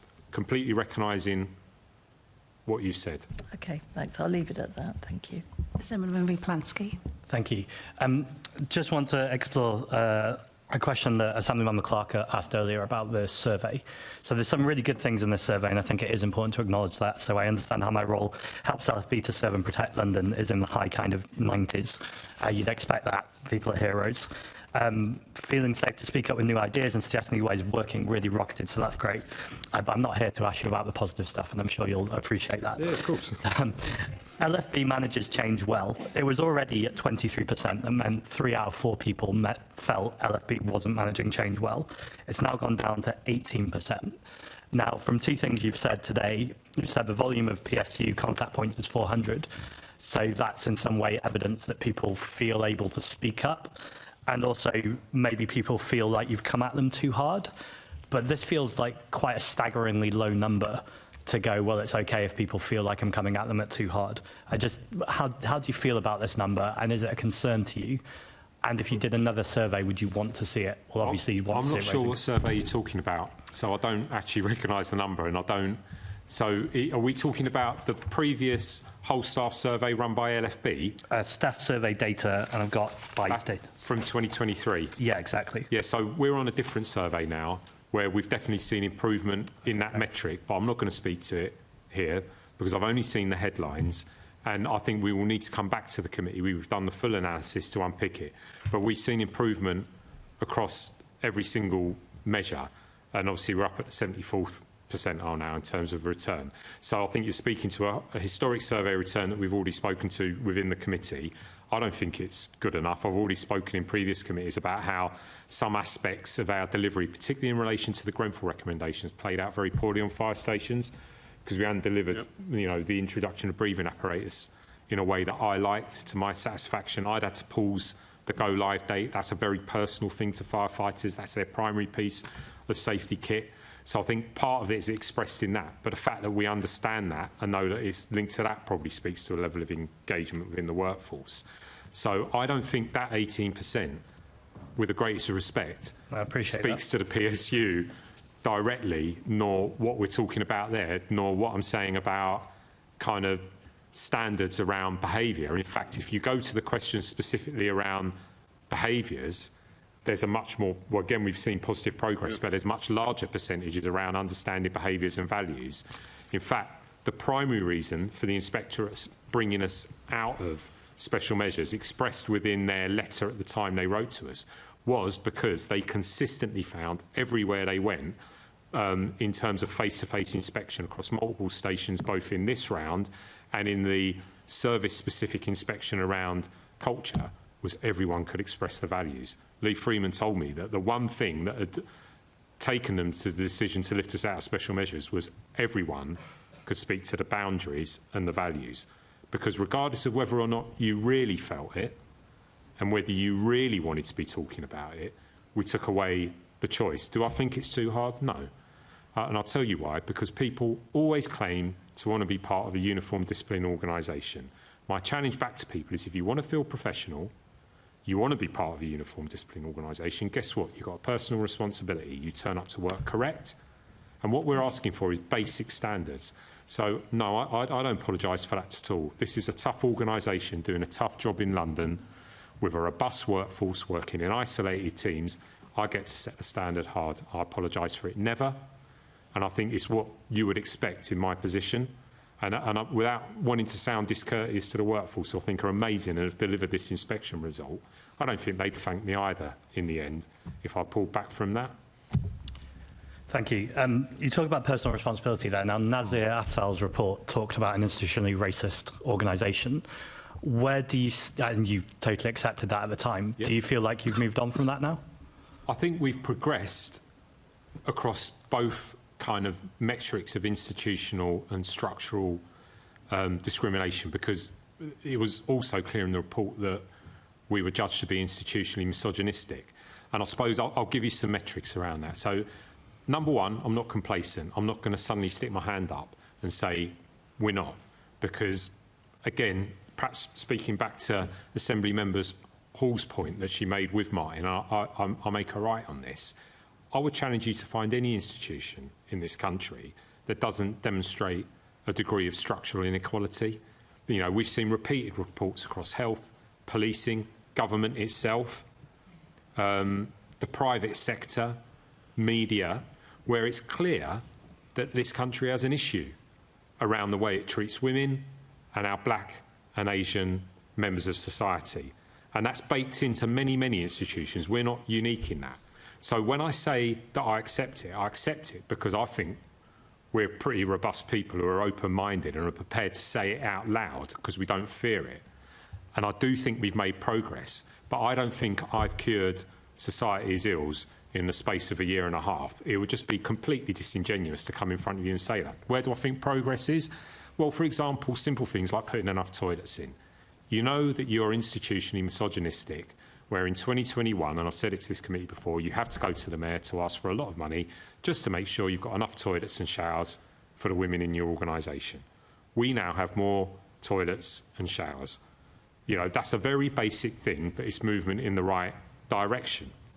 Does it mean that misogyny still doesn't exist in the organisation? Absolutely not. If we look at disproportionality in discipline, actually, Martin is absolutely right. At a point of culture review, we saw disproportionality in discipline and misconduct. The latest figures I've seen, as I understand it, is that disproportionality doesn't exist in the same way at all. That we've done a lot to eradicate disproportionality in discipline, because, of course, we're now measuring it very, very carefully within the context of the PSU. So those are markers of institutional change, where even if we don't understand all the drivers and how they work together, we're seeing concrete things at the other end that point to it. I suppose where I would end is that, in summation, good progress, but what I'm not going to sit here and say is that we still don't have problems around structural lack of opportunity for both women and black colleagues, because to do so would be to completely diminish their experience and disrespect them. I suppose the commitment is that we can show change and we're moving forwards. Thank you. And I think you're right to point to the basics. These basics really matter, don't they? But I hear that loud and clear in your answer. Yeah. On a different subject, and I want to make it clear they're not related, Martin earlier talked about if someone needed to discipline the Commissioner. Now, I'm not suggesting for a second this is happening, and I'm hoping it's fully hypothetical, but it'd be remiss of me not to ask you, what would happen if... There is a process, so okay. You can be reassured. I mean, I'm just going to say this. Anything with the title of Commissioner in it in London is a fragile occupation anyway. So I think rightly, I actually think this is right, though. I think rightly, the Mayor and central government hold people in my sort of position to quite hard account. And I think there's countless examples of colleagues in similar occupations who have been held to hard account. I accept that as an operating reality because I think it's right and proper. And there does exist a formal process by which to discipline me well outside the walls of the London Fire Brigade. It would have to be. And that sits within our scheme of governance. And there are layers of protection here. So in the context of that independence piece, not only do we have the PSU, which I would agree is quasi-independent, it operates within the boundaries of the organisation, but it has a fully externalised reporting line, which people have growing confidence in.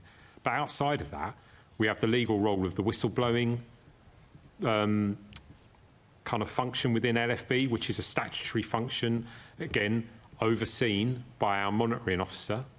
So who has formal legal roles independent of me within the scheme of governance. So it's very unlikely, you know, my head of general counsel is going to compromise her regulated position by allowing me to override that. And then, of course, the Mayor and the Home Secretary have powers of direction and investigation, which would probably apply to me. So there's layers of places where someone can hold me to I'm account. going to bring in Jonathan, who probably would take your job if anything happened, wouldn't he?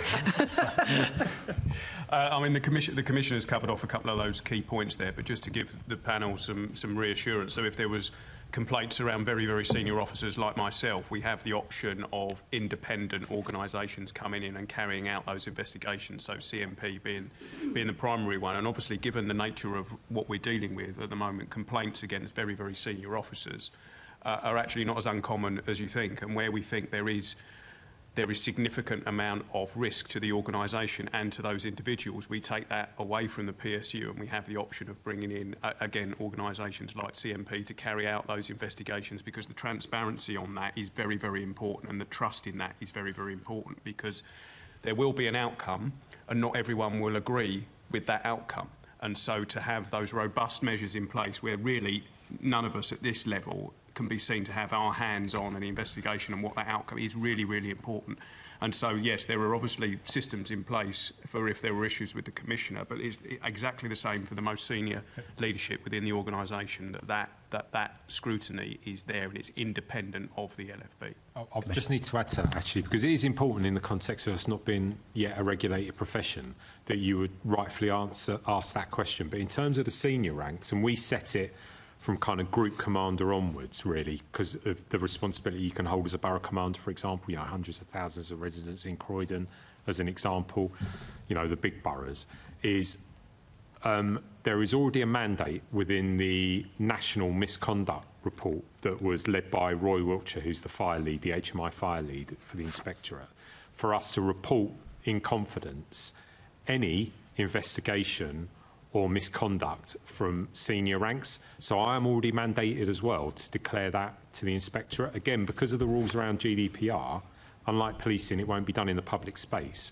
But if you were to ask Lee Freeman or Roy whether we're mandated to, we are. And sadly, because we have been on quite a rough cultural journey, I have had to make more than one phone call to colleagues in the Inspectorate, and we provide a kind of written return on cases of the most serious nature. So they have a view on it as well. And they also have powers as an Inspectorate, you know, in extremis, to override kind of management at the direction of a Secretary of State, for example. So the sort of things you've seen in South Wales, where they've put commissioners over the top.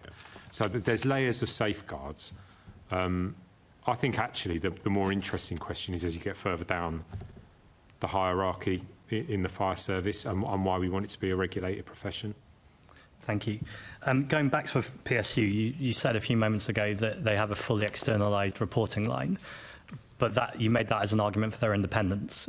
But my kind of counter-argument back would be, if there hasn't been a fully independent process in which something is decided, but then it's reported as if it's independent, doesn't that make it worse? No, I'm not quite sure I've understood what you're saying. So the external reporting piece, because CMP hold those as an independent entity, there's no way I can deny how many calls have gone in, the nature of the call. It's held as a record within that organisation. I can't pretend it hasn't happened. And there is a transparency then to the risk assessment the PSU will undertake on the basis of that report in as to whether they're able to report it or whether it has to go somewhere else. So I'll give you an example. There has been complaints made, as Martin referred to, around members of the PSU. I don't think that's necessarily surprising. You know, my experience of people who are in the middle of a discipline process where there might be a very serious outcome and they fear the outcome, I'm afraid, can themselves behave quite poorly sometimes and are seeking kind of, I don't know, focus wherever they can. At this point, no one from the PSU, despite being investigated externally, and we have had external scrutiny of people within the PSU, has been found to have conducted themselves contrary to our discipline code. And to be honest with you, even if there was a hint of doubt about it, they wouldn't be in there. We can come to the filters that have been put in place to kind of engage them within the team. There's also the opportunity for members of the public or our staff to ring the PSU direct. So you've kind of got two choices. You can either do CMP or the PSU. It's never going to be completely independent because it is our internal professional standards function, which is why I think, again, going back to why it's so important, Martin, you know, is able to lead his panel with independence. I think it's all about opening ourselves up to scrutiny, providing layers of kind of possible contact and complaint into this committee, for example. I think the only thing I'd say in relation to that is it does, in our experience, generate a level of bureaucracy and activity, because I'm afraid people, when they don't get the answer they necessarily want the first time, will go somewhere else. And I've got examples of people going repeatedly from PSU to my office to this committee to Martin. Some of those people actually will have good cause to, because I fear that they've had a terrible experience in LFB, and nothing I will ever say or do will make it better, just to be clear. So it's not necessarily that those people don't have cause for complaint, but there are certainly others who are seeking to disrupt entirely kind of appropriate discipline processes and doing everything they can to save themselves their job despite really poor behaviour. I'm also aware of those. I still feel like you're answering a different question to what I'm asking. I think it's because I've been sloppy. I don't think you're avoiding it. So let me go again. So the data that happens within the PSU decisions, yes, that's transparent. Yes, that's accountable. Yes, that's external. But if the people making those decisions have come from the fire brigade or are connected with the decision in any way, hear from Martin earlier, yes, they should recuse themselves from that decision. So if that happens, fine. But surely in what is essentially people know each other, they've got friends, they've got family members, they're connected to cases. So there's two sides to this. Number one, we put a heavy emphasis on declaration of interest now in all discipline and promotion procedures. I have openly said to very large groups of firefighters and officers particularly, that if you don't declare an interest and we find out, then I think that's gross misconduct. I think you're on your way out, because that's a very basic lack of integrity. Yeah. It doesn't matter to me whether you know them because you're a relative or you play golf with them or whatever.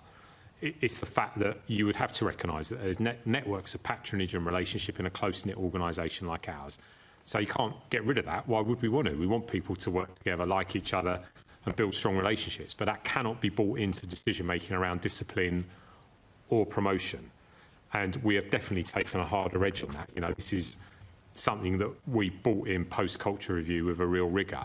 That will take time for people to really get their heads around how serious we are about that if we discover kind of inappropriate behaviour. So that's one safeguard. The second point is that I don't think that the way we employ firefighters allows us to externalise this particularly. If we look at what we're doing inside LFB, we're working within the context of national agreements negotiated between central government and the Fire Brigades Union particularly, framed in the context of the Grey Book, that actually mandate structures around discipline and conduct that don't currently allow for it to be a regulated profession, nor externalise some of that decision-making. So the reality is, by the way we employ and are framed nationally within firefighter contracts, that there is going to be internal decision-making. I suppose what I would say to this committee is that we would expect any of those decisions to be both transparent and face the possibility of being unpicked. And it won't come as a surprise to you. As a large employer, we work on the assumption that anything we do internally could quite rightly be challenged in an external environment, either through employment tribunal or frankly High Court, and we have examples of both. So I think your question is well made. I'm just not sure that there's a different answer to it until we get a different framework for the profession. If you look at police misconduct within professional standards, it's broadly externalised, the hearings, the decision making, because they've got the framework within which they can do that. We just don't. We're working within normal employment conditions. Yeah, that makes sense. You said there's an external scrutiny to the PSU. Are you talking about the inspectorate, or is there another external scrutiny? I think it's every single level of it. You're going to ask me multiple questions about the PSU today. In terms of data we can give the inspectorate, we can give them more because they are not bound by the same, because they are our formal inspectorate appointed by the Crown. They are not bound by the same rules around GDPR as I understand it, but it's still, in respect to the individual's right to GDPR, has to come through formal request, and we pass it back privately should they request it. So they could unpick it in complete transparency. Thank you, Chair. I'm aware of the time, so I'll pick up the pace. Sally Hopper, the new Director of People Services, is taking up their post in January. What are her key challenges for delivering and supporting culture change? I think the continued improvement to service delivery around HR, because I think if you don't have good HR functions, people don't feel good, don't behave well. That's not an excuse for poor behaviour, by the way. But, you know, you've got to create the conditions whereby people feel valued and supported. We've made a lot of positive change in HR, but it's got to go further. You know, we've invested a lot of time and money in structural change, the movement of services, the dissection of kind of well-being and management of ill health, for example. So one side sits genuinely in pastoral care within health and safety, and the other side is more about making sure we apply an absence kind of policy correctly in HR. All of those things need to mature and embed. You know, we're not there yet. So I think our biggest challenge is really making good on the investment. So we had a very good interim head of HR who took us through the very difficult process of restructure, reframing, redesign of delivery within HR. But now that progress has got to be both sustained and demonstratively improved on, because I still think there's areas we can do better on. I know that. And what specific experience does she have in culture change or process management? She's done it in a variety of really difficult organisational settings, so whole scale inside local authorities, big county councils. Actually, she's got some really good experience around the fire service. John actually has some previous experience, so if you'd like to speak to that. Yeah, just on that point, so I worked with Sally Hopper when she was working within Hertfordshire County Council, so has significant experience of large organisational change. She also understands fire really well, you know, understands how the rep bodies work, particular relationships with the Fire Brigades Union. As the Commissioner's spoken to there, I think what Sally will bring is a ruthlessness in terms of service excellence, which is what we want to see, because actually with all of the HR function, the biggest challenge we faced in 2023 in the aftermath of the culture review was actually that wholesale restructure of our People Services Directorate as it was at the time. You know, Cliff has actually done a superb job to get us into that position, but what we now want to see is that delivering the excellence on the front line with simple, straightforward policy procedure. And I think Sally, with all of her experience in Hertfordshire County Council and borough councils as well, brings that experience and a knowledge of fire, which is different to other professions, and she brings that with her. And we will be looking to see that real service excellence and delivery right across the board. Because if we get that right, then a lot of the issues that we've seen fester for a long time have often been a failure of process and procedure. And I think the more we can see that excellence right across the board, I think that will put us in really good stead. So very much looking forward to her starting in the new year. Thank you both. Thanks, Chair. Thank you. So just for the clarity for Assembly members in the committee, we've gone through the professional standards, operational independence questions. We're going to go to Assembly Member Tyrrell and then Assembly Member Hall after that. Thank you, Chair. Is it afternoon yet? I've lost track of this. Oh, there we go. Good afternoon. 3 minutes. So, looking at the grievance data from the brigade, the 29 to 24 data, it indicates that there's been a disproportionate number of grievances raised by women, LGBT plus individuals and disabled individuals. Have you examined why this is the case and what the likely reasons for this is? And this is to Jonathan. So as we stand at the moment, what we're doing is understanding that data. As Martin was referring to before, at the last advisory panel meeting, we were going through the disproportionality since the PSU came online. And when we looked at disproportionality in the disciplinary process, it wasn't there. But as you quite rightly point out, we have seen a higher number of female members of staff in particular raising grievances in terms of their pro rata percentage within the organisation. Now, at the moment, we're really just understanding that data to really work through what's going on there. Is there something that we need to really address as to why we're seeing that higher number of particularly women coming through, but as you relate to as well in terms of those with a disability and LGBTQ plus colleagues as well, to really understand it. So at the moment, because the PSU is still relatively new in its inception and the data set is quite small, we have to really work hard to understand what is that telling us about the organisation. But you're right to point to that, and that's again why the advisory panel and the expertise that sits on that advisory panel, advising very senior officers like ourselves about what this is telling us as an organisation, is so critical. Because some of this we don't yet know. We don't yet know, is this a particular spike? Is there any reason as to why we're seeing that? Or is there something more underlying that we're just not aware of, and making sure we haven't got any blind spots as an organisation that we're doing things or putting things in place that are actually having a detrimental impact on particular parts of our organisation. So we're still working that all through at the moment. But again, it's just why the data is so important, because it then means we can take decisions based on that data with good advice from the advisory panel and other colleagues that we're not actually putting things in place that cause us unintended consequences further down the line. But that data is still quite small in its number. That's the other difficult. When you're talking about small numbers, it's difficult to draw firm conclusions, and we have to make sure we draw the right conclusions that then give us the right actions to take forward. I think just to add to that is that the level of personal engagement in myself and John meet with the staff networks very regularly, both in large groups and with the people who lead on it. I think they'd reflect that we still have issues, otherwise you wouldn't be getting the grievances. But what they have also reflected to me is that they do feel people have some confidence in reporting now. So I think it's both sides of it, but I would be cautious about stating anything as fact in here until we really unpick it. We've learned, and John's right, we've learned through kind of hard experience that you shouldn't assume anything in the numbers. You've got to really unpick and see whether there's a particular theme, is it a particular kind of societal effect, whatever it might be. And again, we would expect to come back to this committee and talk about that as much as we would inside the panel.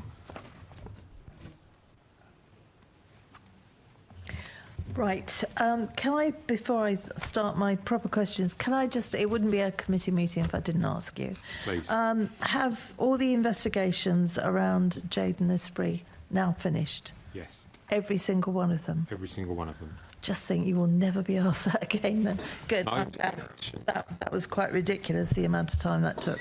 And in any one given time, approximately how many of our staff are suspended? So very approximately. Very approximately. We've looked at a rolling figure of about 30, so it's not the same 30. So no. And that's gone up and down. We've had it as high as 40, it's been down closer to 20. But on average, I would say it's about 30. And since Culture Review, that's been consistent. It's not the same people. We have absolutely, worked our way through some very, very difficult cases, particularly the historical ones, where people certainly were suspended for too long. Absolutely. And the stress and everything that came with that. But we have moved through outcomes, however challenging. I mean, just on that, part of our, because I think you were right to question me in previous committees about the length of time, and I think I had to acknowledge that it wasn't okay where we saw ourselves. We've brought in a series of very concrete KPIs against which we measure the PSU. So I'm looking at them now. We've got 10. So it's everything from PSU will acknowledge all emails received within 2 working days. We're setting a target of 95%.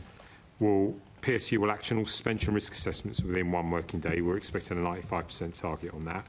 And it goes on and on and on. It's all the way through. Suspension risk assessment review fortnightly with contact officer. We've actually got them in our briefing. Oh, brilliant. And it's good to see them. Good. And it'll be good if they're actually kept to. What's the actual financial cost of having around 30 members of staff off work?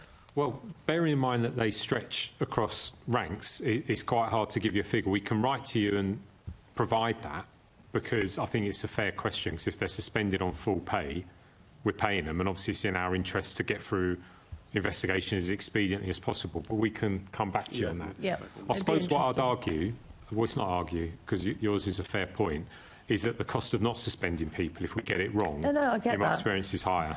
I get that. I mean, the drive is to get these things dealt with as quickly as we can, because not only is there a terrible mental health issue around people that are suspended, but it must be a massive, or it certainly would have been, a massive cost to the brigade.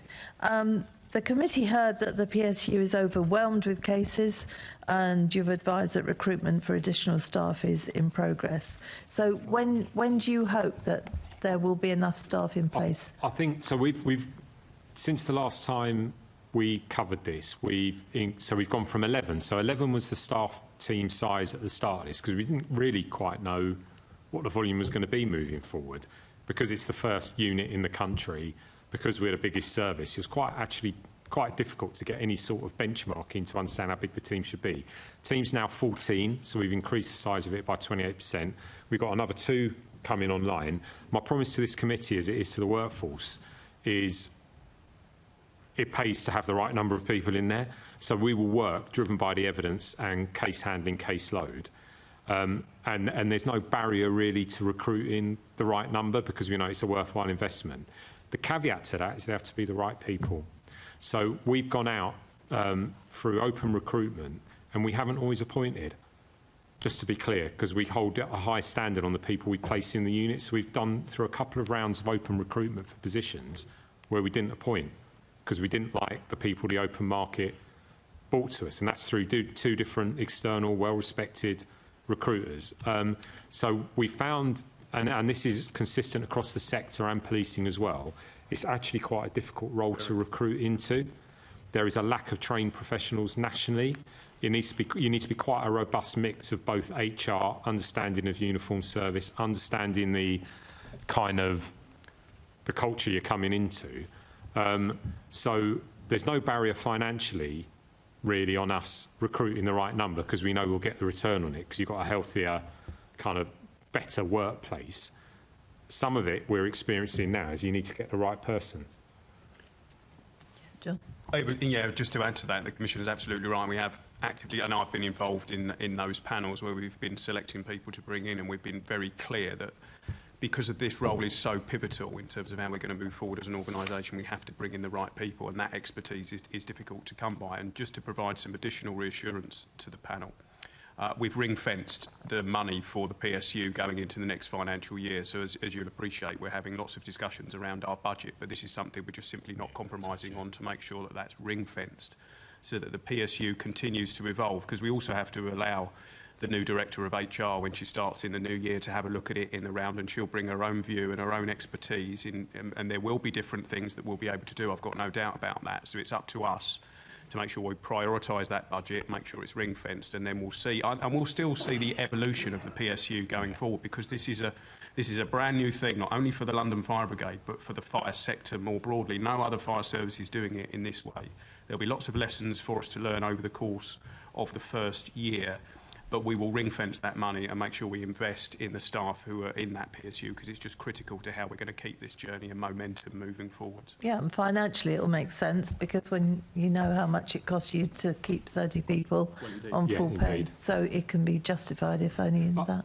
I think just in respect to that question as well, I need to, be frank and refer back to Martin's evidence into the committee, which is where we really solve this, is that deeper change all the way down through the layers of kind of management. Because although I do think we have achieved a genuine significant cultural shift in terms of people's understanding about the values, I talk to junior officers in large groups all the time, so does John. We do watch leader days on a quarterly basis now. What's clear is they understand the values, they understand the behaviours they've got to hold people to, but they speak very openly to the challenges of doing so in a tight-knit team where literally the person behind you is going to keep you alive. So I think we've still got more to do, and Martin's referred to that, in terms of how do we strengthen that cadre of people? How do we give them an individual identity? We're looking at the next evolution of leadership and management training. So we delivered already the largest face-to-face leadership programme in the history of the brigade, but we know that gave us just a basic standard that we've now got to build on. If we get to a place where things are getting dealt with earlier, nipped in the bud, then I think that will also reduce the need, because we're certainly seeing in that volume of contact PSU having to triage a lot. So they're looking, if you think about the 350 plus formal contacts, from that will arise about 70 investigations. So you can see that the other stuff has been about advice, pushing it back to the right level, going back to local management, which speaks to the need to continue to grow confidence and skills in kind of supervisory management in what is a tough environment to lead, to be fair. Yeah. I mean, the people on the PSU, are they retrained, or is their training kept up to date? I mean, it's good that you're being picky on who you put in there in the first place. Yeah, they're required to take part in accredited training, so investigation training if they're on the investigation side, and training in how to deliver a professional HR kind of investigation and standards function. So they receive external training for that. They've got a CPD programme, so they've got a continuous professional development programme specifically for them. They're completing further training in late 24 and into 25. by a different company, actually, that provides technical training for police forces on professional standards matters, and we're developing a wider curriculum around domestic awareness, abuse awareness and support, allyship, interviewing victims, unconscious bias. So we think that's a specific professional skill set. We've also been very careful on not just employing internal colleagues. It's got to be a mix of awareness and understanding of internal culture, but bringing people in from the outside with professional skills. You've seen that in the kind of interim head of PSU, who obviously set it up. It's been with us long term, came from the outside with very good experience from both the MCA and the Home Office. We've had the head of, at one point, the NCA's PSU in long-term advising. We've hired people in from the outside to be part of the team as well, alongside training up staff internally. So we recognise it can't just all be internal. And we're looking pretty much everywhere else to learn. Again, Martin's been very good in terms of his experience around regulation, connecting us with other organisations. I think there's more there in terms of that offer. We've been out to the prison service, we've been out to policing, transport colleagues, local government. We've gone anywhere where you could find a professional standards unit, we've gone and had a look. Good. I mean, you've mentioned in a question before that you've done an awful lot of face-to-face training, which I always think is better. But in your submission to the committee, you highlight that line managers receive computer-based training on bullying, harassment and discrimination. I know an awful lot of people that do training, computer-based training, that literally tick boxes and don't do it properly, especially when it comes to things like discrimination. How do you mark whether they're, or assess whether those computer-based training sessions are adequate? Because there's nuances around all of that, isn't there, that you cannot, I wouldn't have thought, I don't think we'd claim it. So I think what that does is give you a very basic level of operating knowledge. It sets out the boundaries within which we expect you to operate. We will only see further evolution through repeated cycles of face-to-face training, so I just wouldn't claim it. So I think it's an important part of it because it gives you, it gives you the theoretical basis on which we're then going to challenge you into practical application. I'll only judge the end result for training the same way as I judge operational training, which is when I see continued positive change. It's got to be in the outcome, because it'll be a combination of things. So I'm genuinely not saying that glibly. We would judge it in terms of whether or not I see better leadership in watches, continued progress and change in culture, repeated examples of where people have done the right thing. And we have concrete plans in place, which John can speak to, for example, adopt the National Fire Chiefs Council products around supervisory management, which very clearly give you a syllabus for face-to-face training around management, managing difficult conversations. And whilst we've done the first sort of cycle of that from a very basic level of knowledge in the workforce, we're going to have to evolve it again, but we've got time and money set aside. It's another area we won't disinvest in, the face-to-face. Yeah, it's exactly that point that the Commissioner makes, that what we've seen is a baseline level of understanding. So the package that was rolled out around the Professional Standards Unit, which was not just the mechanics of how the PSU works, but it was also an understanding of the new discipline and grievance process, and also understand what materials are online, because one of the biggest things that has changed in recent, I was on there the other day actually just to sense check how simple it was that if you're a manager and you've got a particular issue, you want access to information quickly, and we want that available 24/7. Well, all those resources are now online that you're able to draw down, and it's written in plain English. It's very, very straightforward and simple to follow, with very simple algorithms and graphics for people to follow. So that's something that we didn't have, but that's just the start. I completely agree with you, there is no replacement for front-end, face-to-face engagement, whether it's looking at our new discipline and grievance procedures, whether it's looking at the PSU or DEI. So the DEI package that's online at the moment, again, is just a baseline level to bring us up to a certain level of competency. We're looking in the new year around a new 2-day DEI course, which will be face-to-face, but obviously we have to manage that. We have to make sure that we fit that in with all the other training that firefighters and other people in the organisation have to do, and we have to cost it properly. But this is just to provide that reassurance, just the first part. It's part of a broader project called the Leadership Model of Trust, which sits under the Culture Transformation Programme, because we need to overhaul all of this, because to be good leaders in the organisation, you have to be a well-rounded leader. And yes, you'll have an operational commitment and requirement in terms of what that looks like from an incident command perspective, but it's all of those other leadership skills we need to see when people are back on fire stations or in control or managing their departments more broadly. So this is just the start. We told the Inspectorate that, they referenced that in the report, and that's certainly something that we're not going to be shying away from going forward. And as the Commissioner's spoken to, the NFCC programmes around supervisory leadership and middle management leadership, we've currently got people trialling those at the moment to see actually can we bring them into the organisation, tried and tested packages that have already been peer reviewed. We're not going to reinvent the wheel. We're going to look to see how we can integrate them into our broader leadership offer, which will be face-to-face. The CBT packages are just the beginning of that, but that's our starting point as it moves through. There is so much, isn't there? I mean, I've learned today that to look somebody from Nigeria in the eye is confrontational. I never knew that. And it's something I do tend to do. I look at people when I talk to them. I shall not look at Martin in that way ever again, unless I'm being confrontational, which I'm sure I wouldn't be.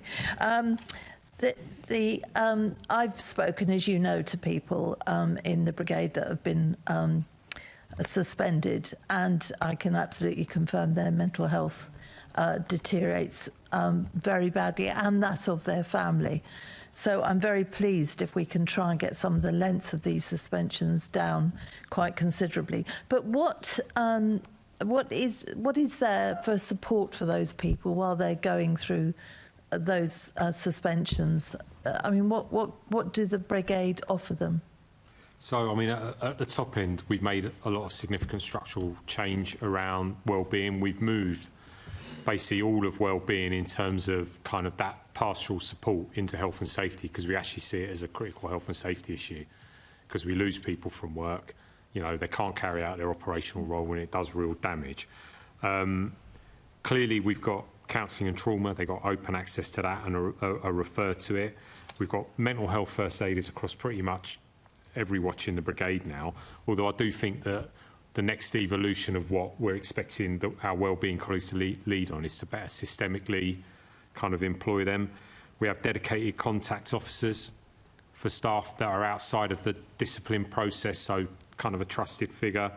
We've introduced a requirement to update colleagues involved in conduct issues every 21 days, review any suspension risk assessment every 2 weeks. And we've produced guidance for managers involved in the process, which again we've rolled out. So I think we're looking at it really seriously. There's probably never enough we can do because it is just an inherently stressful process. But I wouldn't seek to diminish the experience of colleagues who are either suspended or are themselves complainants who also want resolution. But can they get prompt access to these various things? They can. So, for example, at one point post-COVID, we had a 6 to 8 week wait on counselling and trauma. That's gone now because we changed the way we approach that and prioritise. We've also got 2 peer trauma support kind of teams that, within the right context, can be used. So that's what we call post-incident officer and staff support. But that, for example, has been used in a recent HR context. So we've got peer-trained people at a higher level who they can gain access to. I think the volume of what we're seeing coming through PSU can make it challenging, but we're constantly challenging ourselves in terms of access. I don't know if there's anything you can add to that in detail. Just to add a couple of points to what the Commissioner's outlined there. So the very action of suspension itself is a Deputy Commissioner decision, so sits directly with myself or with my colleague Charlie Pugsley. And is obviously a decision that we take very, very seriously. There's a suspension risk assessment that sits around the whole process, which looks at the individual circumstances of the case, takes legal advice, takes advice from the PSU and takes welfare advice on top of that. Every suspension is reviewed every 2 weeks by a panel that I chair, which includes senior colleagues from the Professional Standards Unit, and the welfare officer that the Commissioner is referring to there is really, really important. And there is now a welfare officer handbook that's available. It essentially acts as a signposting mechanism. So those welfare officers have to maintain contact with the individual who is suspended. They are then signposted to a whole variety of welfare packages that the LFB offers, because we're under no doubt, we're under no illusion as to the stress that it puts on those individuals and their family members. And of course, suspension is also designed for the respondent's protection as well as the complainant, to make sure that the investigation can be carried out without fear of interference from any side. And we constantly reinforce that the suspension itself is a neutral act, but we are under no illusions as to the stress that puts on individuals and their families, which is why the SRA, the Suspension Risk Assessment, is so important and goes through a very rigorous process before we enact it. But those welfare facilities exist. We have much better signposting mechanisms now than we probably did when this started 18 months ago, and we're continuing to learn from it. But those welfare officers have direct access into me and my team. So if there are things that are not happening as far as that welfare provision is concerned, we're able to interject and make sure that people are getting the support they need. We wouldn't be glib about this, because I think the context in which John and I are operating in, we know that there's another side to mental health in LFB, which becomes inextricably linked at the point you suspend someone. So if you think about the levels of trauma exposure, particularly firefighters go through, you know, regardless of whether someone's in a discipline process or not, you're already looking at a heightened possibility of mental health issues just by the nature of the occupation. So if you take that before you even start discipline and then put people who, regardless of what they've done in their day-to-day in terms of behaviours, may well have been exposed repeatedly to trauma, you can see that we've got a great responsibility, and we don't pretend that we've ever got a perfect answer on this, nor that we have always got to challenge ourselves to do better. It's the one place where I feel continuously restless about, because we've had too many examples of where colleagues have, suffered real damage, actually, that we have. You would feel complacent about it. Yeah, we have. So if that's kept under review, I'm sure the panel will be pleased. Thank you for those answers. Thank you. Thank you. We've got the last section on the watch culture with Assembly Member Cooper. My favourite subject, as you know, something I've spoken about several times with you before. But obviously, all of the issues relating to change don't really follow through or matter if there's no change to the individual set of working circumstances, which on a day-to-day basis for most members of the brigade is in their watch. So I just wondered if you could unpack a little bit what is being done to ensure that the commitments at the top are actually flowing all the way down into creating a positive culture within the watch system. A fairly exhausting process of continuous engagement would be the answer. And I think that's something that Lee Freeman took away, that Matt Parr took away before Lee, is that really a lot of this has been achieved because of the commitment of people at a very senior level, recognising the place we started in, that there is no substitute for just getting out there repeatedly on a weekly basis. There won't be a week where John's not out on a fire station or his senior leaders aren't, and we expect that culture to flow down and through the management. So it's scrutiny, it's being present, it's having difficult conversations, it's allowing and being open to the fact that you don't always deliver things right, and you're going to have to hear that and then demonstrate action following it. So it's a continuous cycle of engagement, reinforcement of standards in a simple way that the organisation understands. And I'm actually looking at my new director of communications sitting in the audience. That's a particular responsibility. So the answer is you don't get left alone on a watch. There was definitely a period in the London Fire Brigade where you could operate as an island. I was here. I think that's gone a long, long way from that. Not in terms of necessarily inappropriate micromanaging or direction, but certainly levels of involvement. I expect my station commanders, as part of their role, to be sitting with watches. I expect my borough commanders to be present on fire stations. So I'm not likely to change the watch structure, because I think it's too important for operational safety and the good operation of a fire service. I don't think anyone's suggesting we should change it. I recognise your point, which is that alongside all the very many great positives that come with watch culture, I've been on amazing watches. Consultants pay millions to create teams like that. We've had it said to us. When it goes wrong spectacularly on its own at 2 in the morning or on a Sunday afternoon. I get all that. I think the only thing we can do reasonably across 412 watches, 103 fire stations, is drive continuous engagement, contact, feedback. It's everything from our relationships with the union, early escalation, It all works together, doesn't it? I mean, it's a very good question, because without disrupting the structures which we want to keep, which we must keep. But I think it was Martin Ford who earlier on said it's a bit like being in a family, and people choose their friends and their friendship circles, but you don't choose your family necessarily. And sometimes within families, you know, there can be all sorts of unpleasant things. There can be racism, there can be sexism, there can be all the sorts of things that can go on inside a watch. And I wondered if you could be a bit more specific, and I can see that Jonathan wants to come in here, to give me some examples of how inappropriate banter, for example, which Martin also referred to, has been challenged, because otherwise we are still expecting staff to have to, you know, report these things all the time. I'm actually just going to give a personal example of something I did when I was very young, and it's quite interesting, this discussion about Greg Wallace and middle-aged, middle-class women, actually are women who've been around for longer and have got a bit of power, and actually also maybe just fed up with having to deal with this. When I was in my early 20s, I reported to my manager, who was a black British person of Nigerian heritage, so let's be very specific, that I'd been suffering sexual harassment at work. And his response to me was to say, "You do seem to be rather prone to this sort of thing." Now, imagine if I'd said to him, you know, the other way around, "Oh, you're a black guy, you do seem to be rather prone to this kind of racist abuse at work," completely unacceptable. He still felt it was acceptable to respond to me in that way. Now, I have spoken to women this year in the brigade who are still feeling that the onus is on them to report rather than the other way around. And I just wonder what is being done to challenge inappropriate, you know, we can call it banter if we like, but we know it's not really banter. I think, number one, setting very clear standards from the centre. I think we've done that.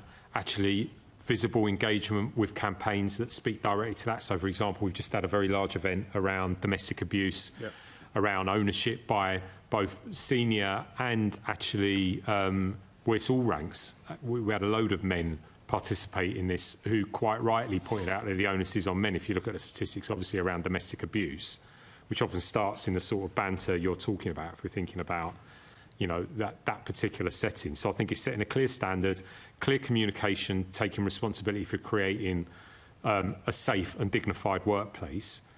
We'll be able to give you countless examples of that, but the real change, to be honest with you, comes through face-to-face training and the continuous daily management of the local environment, because that is how you drive change in the London Fire Brigade.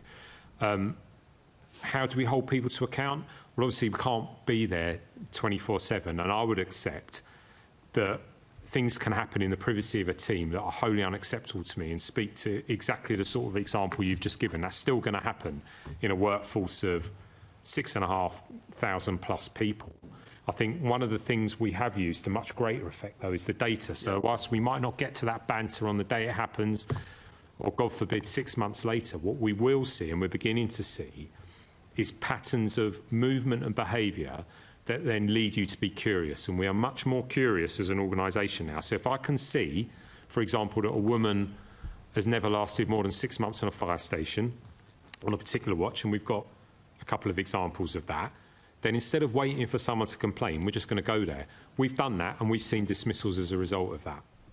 So I think it's a combination of proactive, being curious, constant reinforcement with local line managers, the setting of a standard, sadly the creation of an open culture where people can complain, because the truth is, until we've got into a better place with people behaving better consistently all the time, we do rely to a degree on people feeling safe enough to complain. That's quite important to us.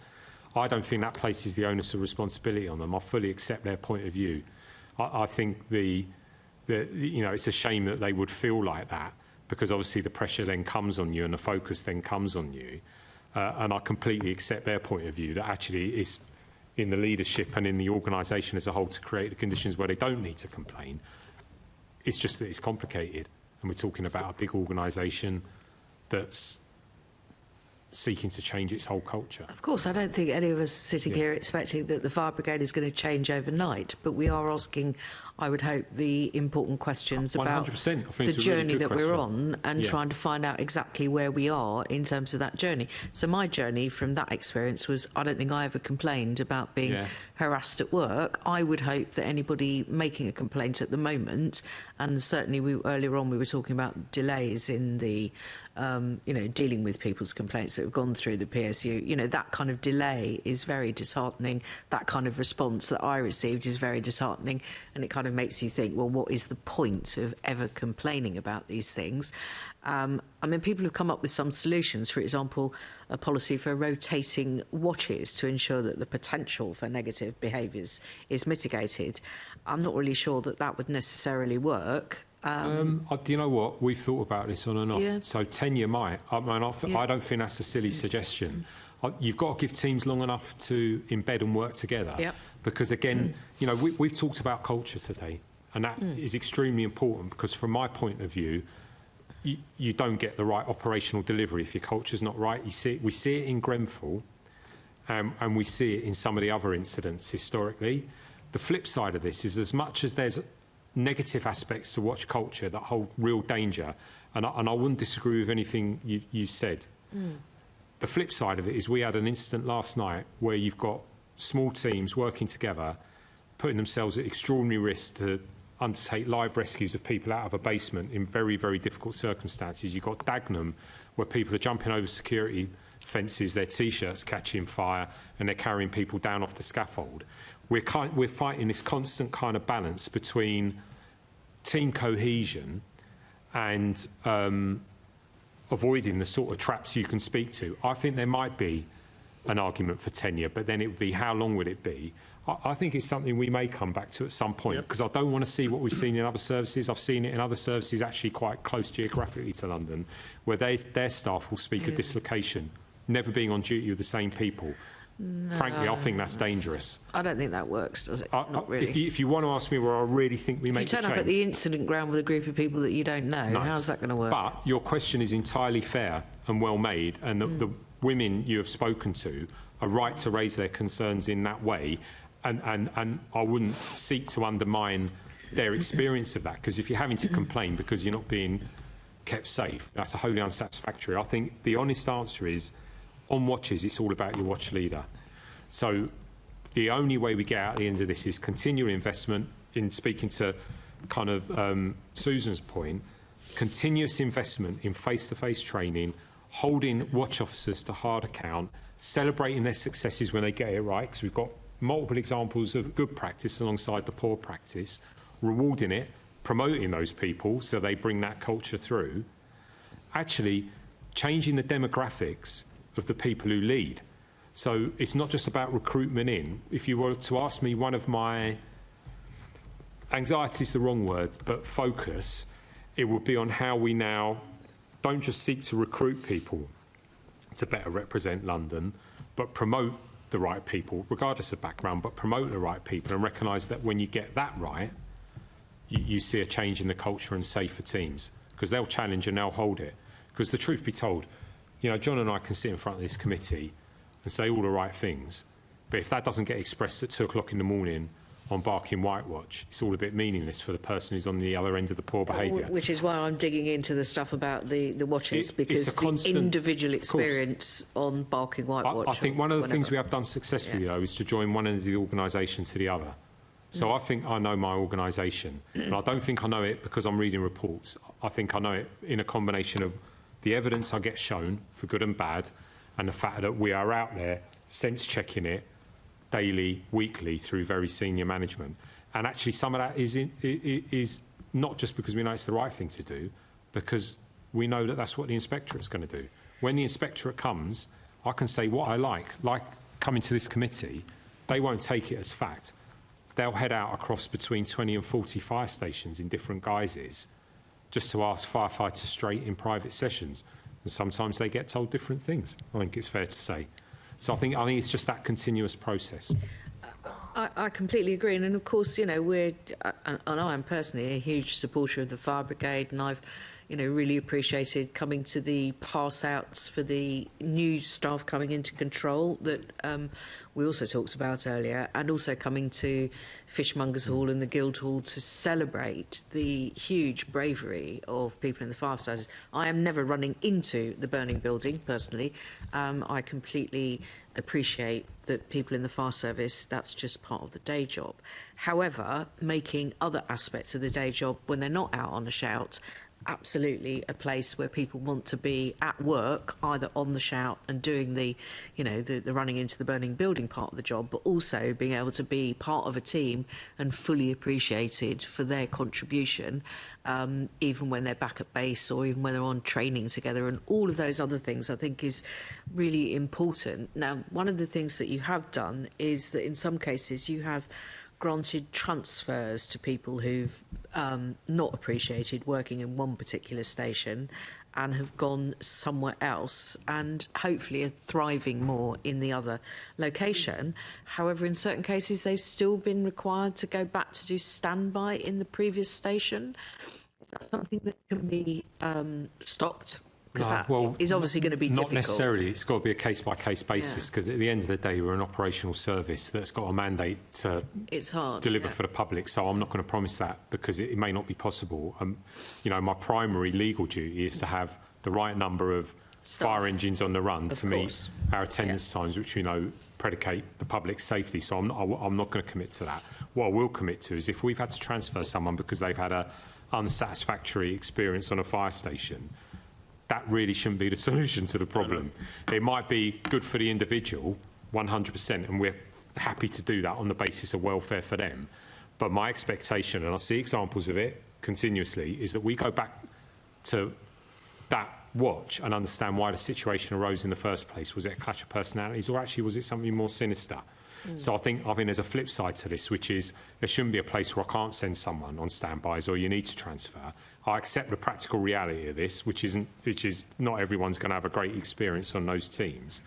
Can I just say something else about your point around kind of, and again, it was something Martin spoke to about the kind of I'm not going to use the word myth, because we do genuinely employ people who do heroic things on a daily basis and put themselves at unbelievable risk, probably in contrast to lots and lots of other bits of the public sector. We're very unusual in that. The awards this year, the People's Awards were amazing. But that cannot be a foil for poor behaviour. I just want to reassure you that the very thing you said to me is the thing that gained us the traction, because in my first year, and I've spoken this to this committee before, we had an attempt at trying to shift the culture. We brought in experts from the outside who were, you know, were genuinely expert in their own right around culture, but had not operated inside a uniform service with this type of delivery. Fell flat on its face. We didn't get the traction. It was too technical.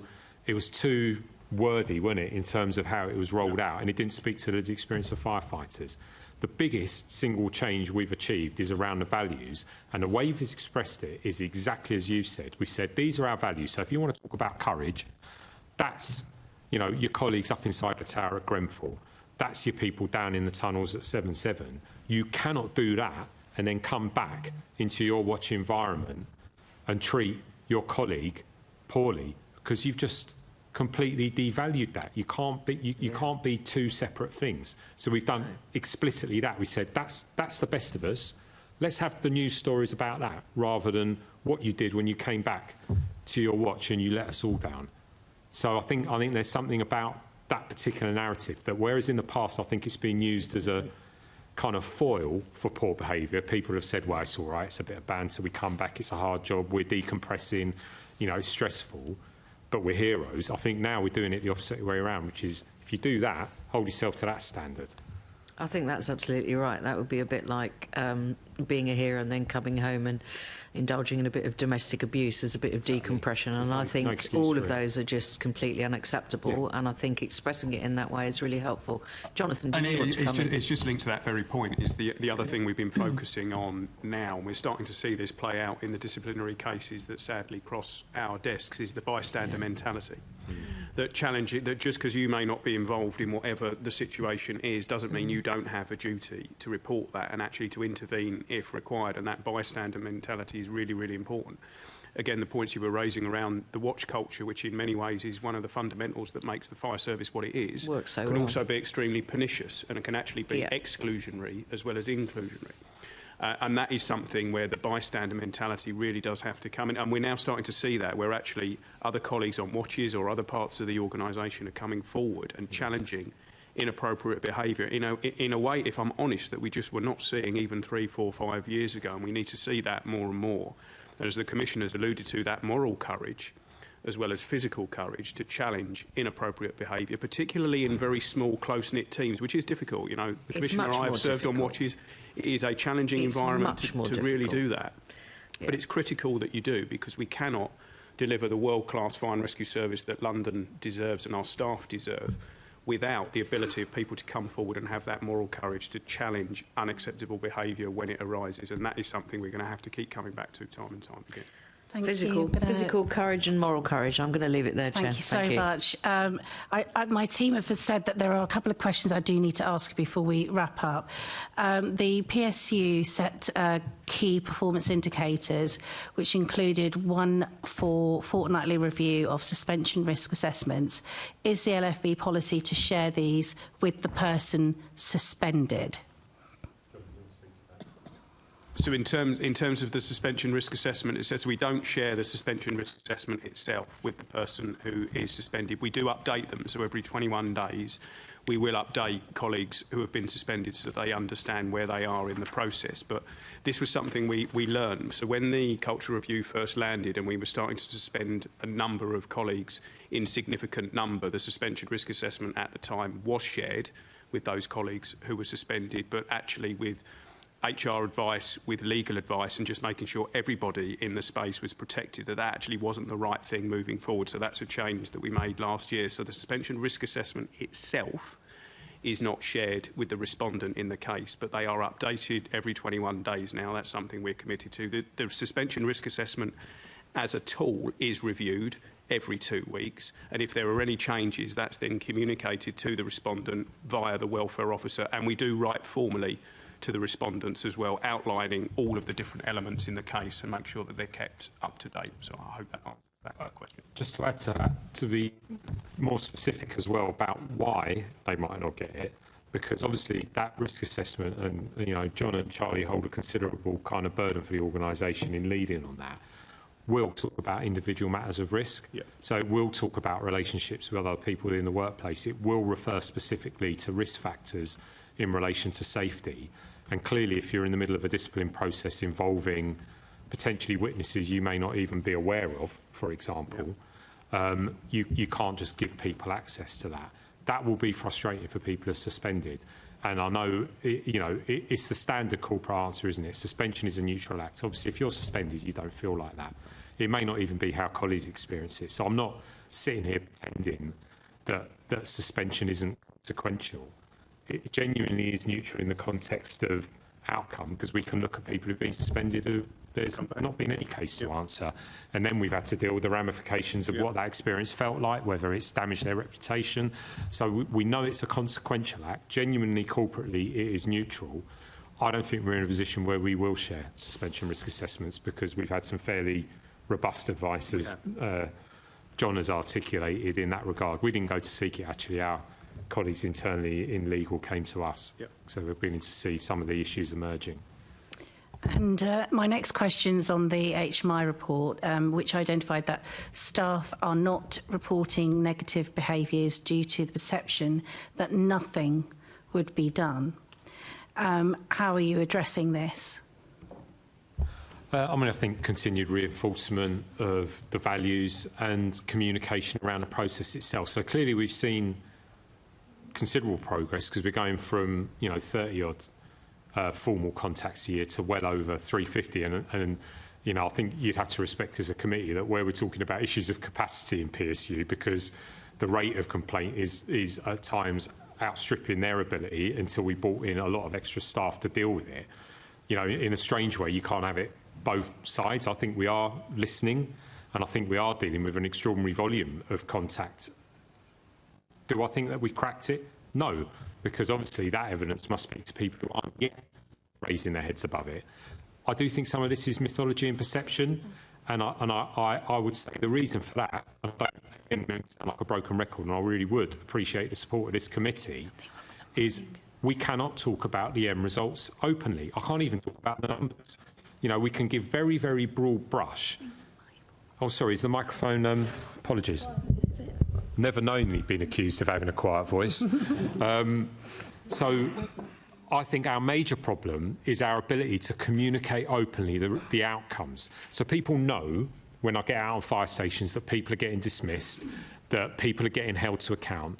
They know that there's a large volume of discipline cases. People say it because there's enough going on that people know someone who knows someone who knows someone. But that's not the same as transparency. We can't report it down to individual case level and causation, again, because of, you know, the protection of individuals' data. So I think the biggest thing we can do to shift that particular metric is to be regulated, and then, like the police colleagues have the benefit of, open, transparent, recorded individual cases. Same in health as well. I do think that would definitely shift the landscape. Thank you. I mean, this conversation has been so necessary in terms of that continued scrutiny that we provide to you, and I'm really pleased that you're so open to that scrutiny. It's incredibly important that we have this process. I mean, we've had firefighters who have talked about their concerns of an old boys network, which we really need to break. And we've had conversations about particularly women and how they're feeling within the fire brigade. And this process of fixing the culture will continue going on and on and on. It is something that is within so many institutions that I think has been highlighted throughout this discussion. And that need for transparency from the PSU specifically. We will continue to scrutinise, we will continue to ask questions. It will be tough, and that's our job, and that's what we're really proud of doing. And I'm pleased that you're part of that process to continue that work. So thank you so much to all the guests who've made contributions today. Thank you very much again to the fantastic Assembly members on this committee. I know they're robust and scrutinise carefully and do their homework as well. So we will continue to do that. We have got a few short items of business to conclude. Can we note the report and today's discussion? No. Can we delegate authority to me as chair in consultation with party group leaders, members, to agree any output from the discussion? Can the committee note its work programme and the informal meetings that have held as part of the investigation into the LFB's culture? No. The next meeting of the committee is scheduled for the 14th of January 2025 in the Chamber in City Hall. I have no other urgent business. I now declare this meeting closed. Bye.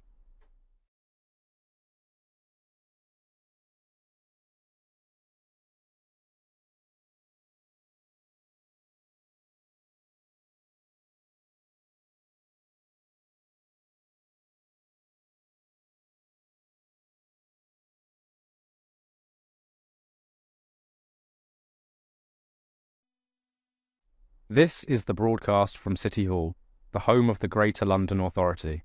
Please stand by.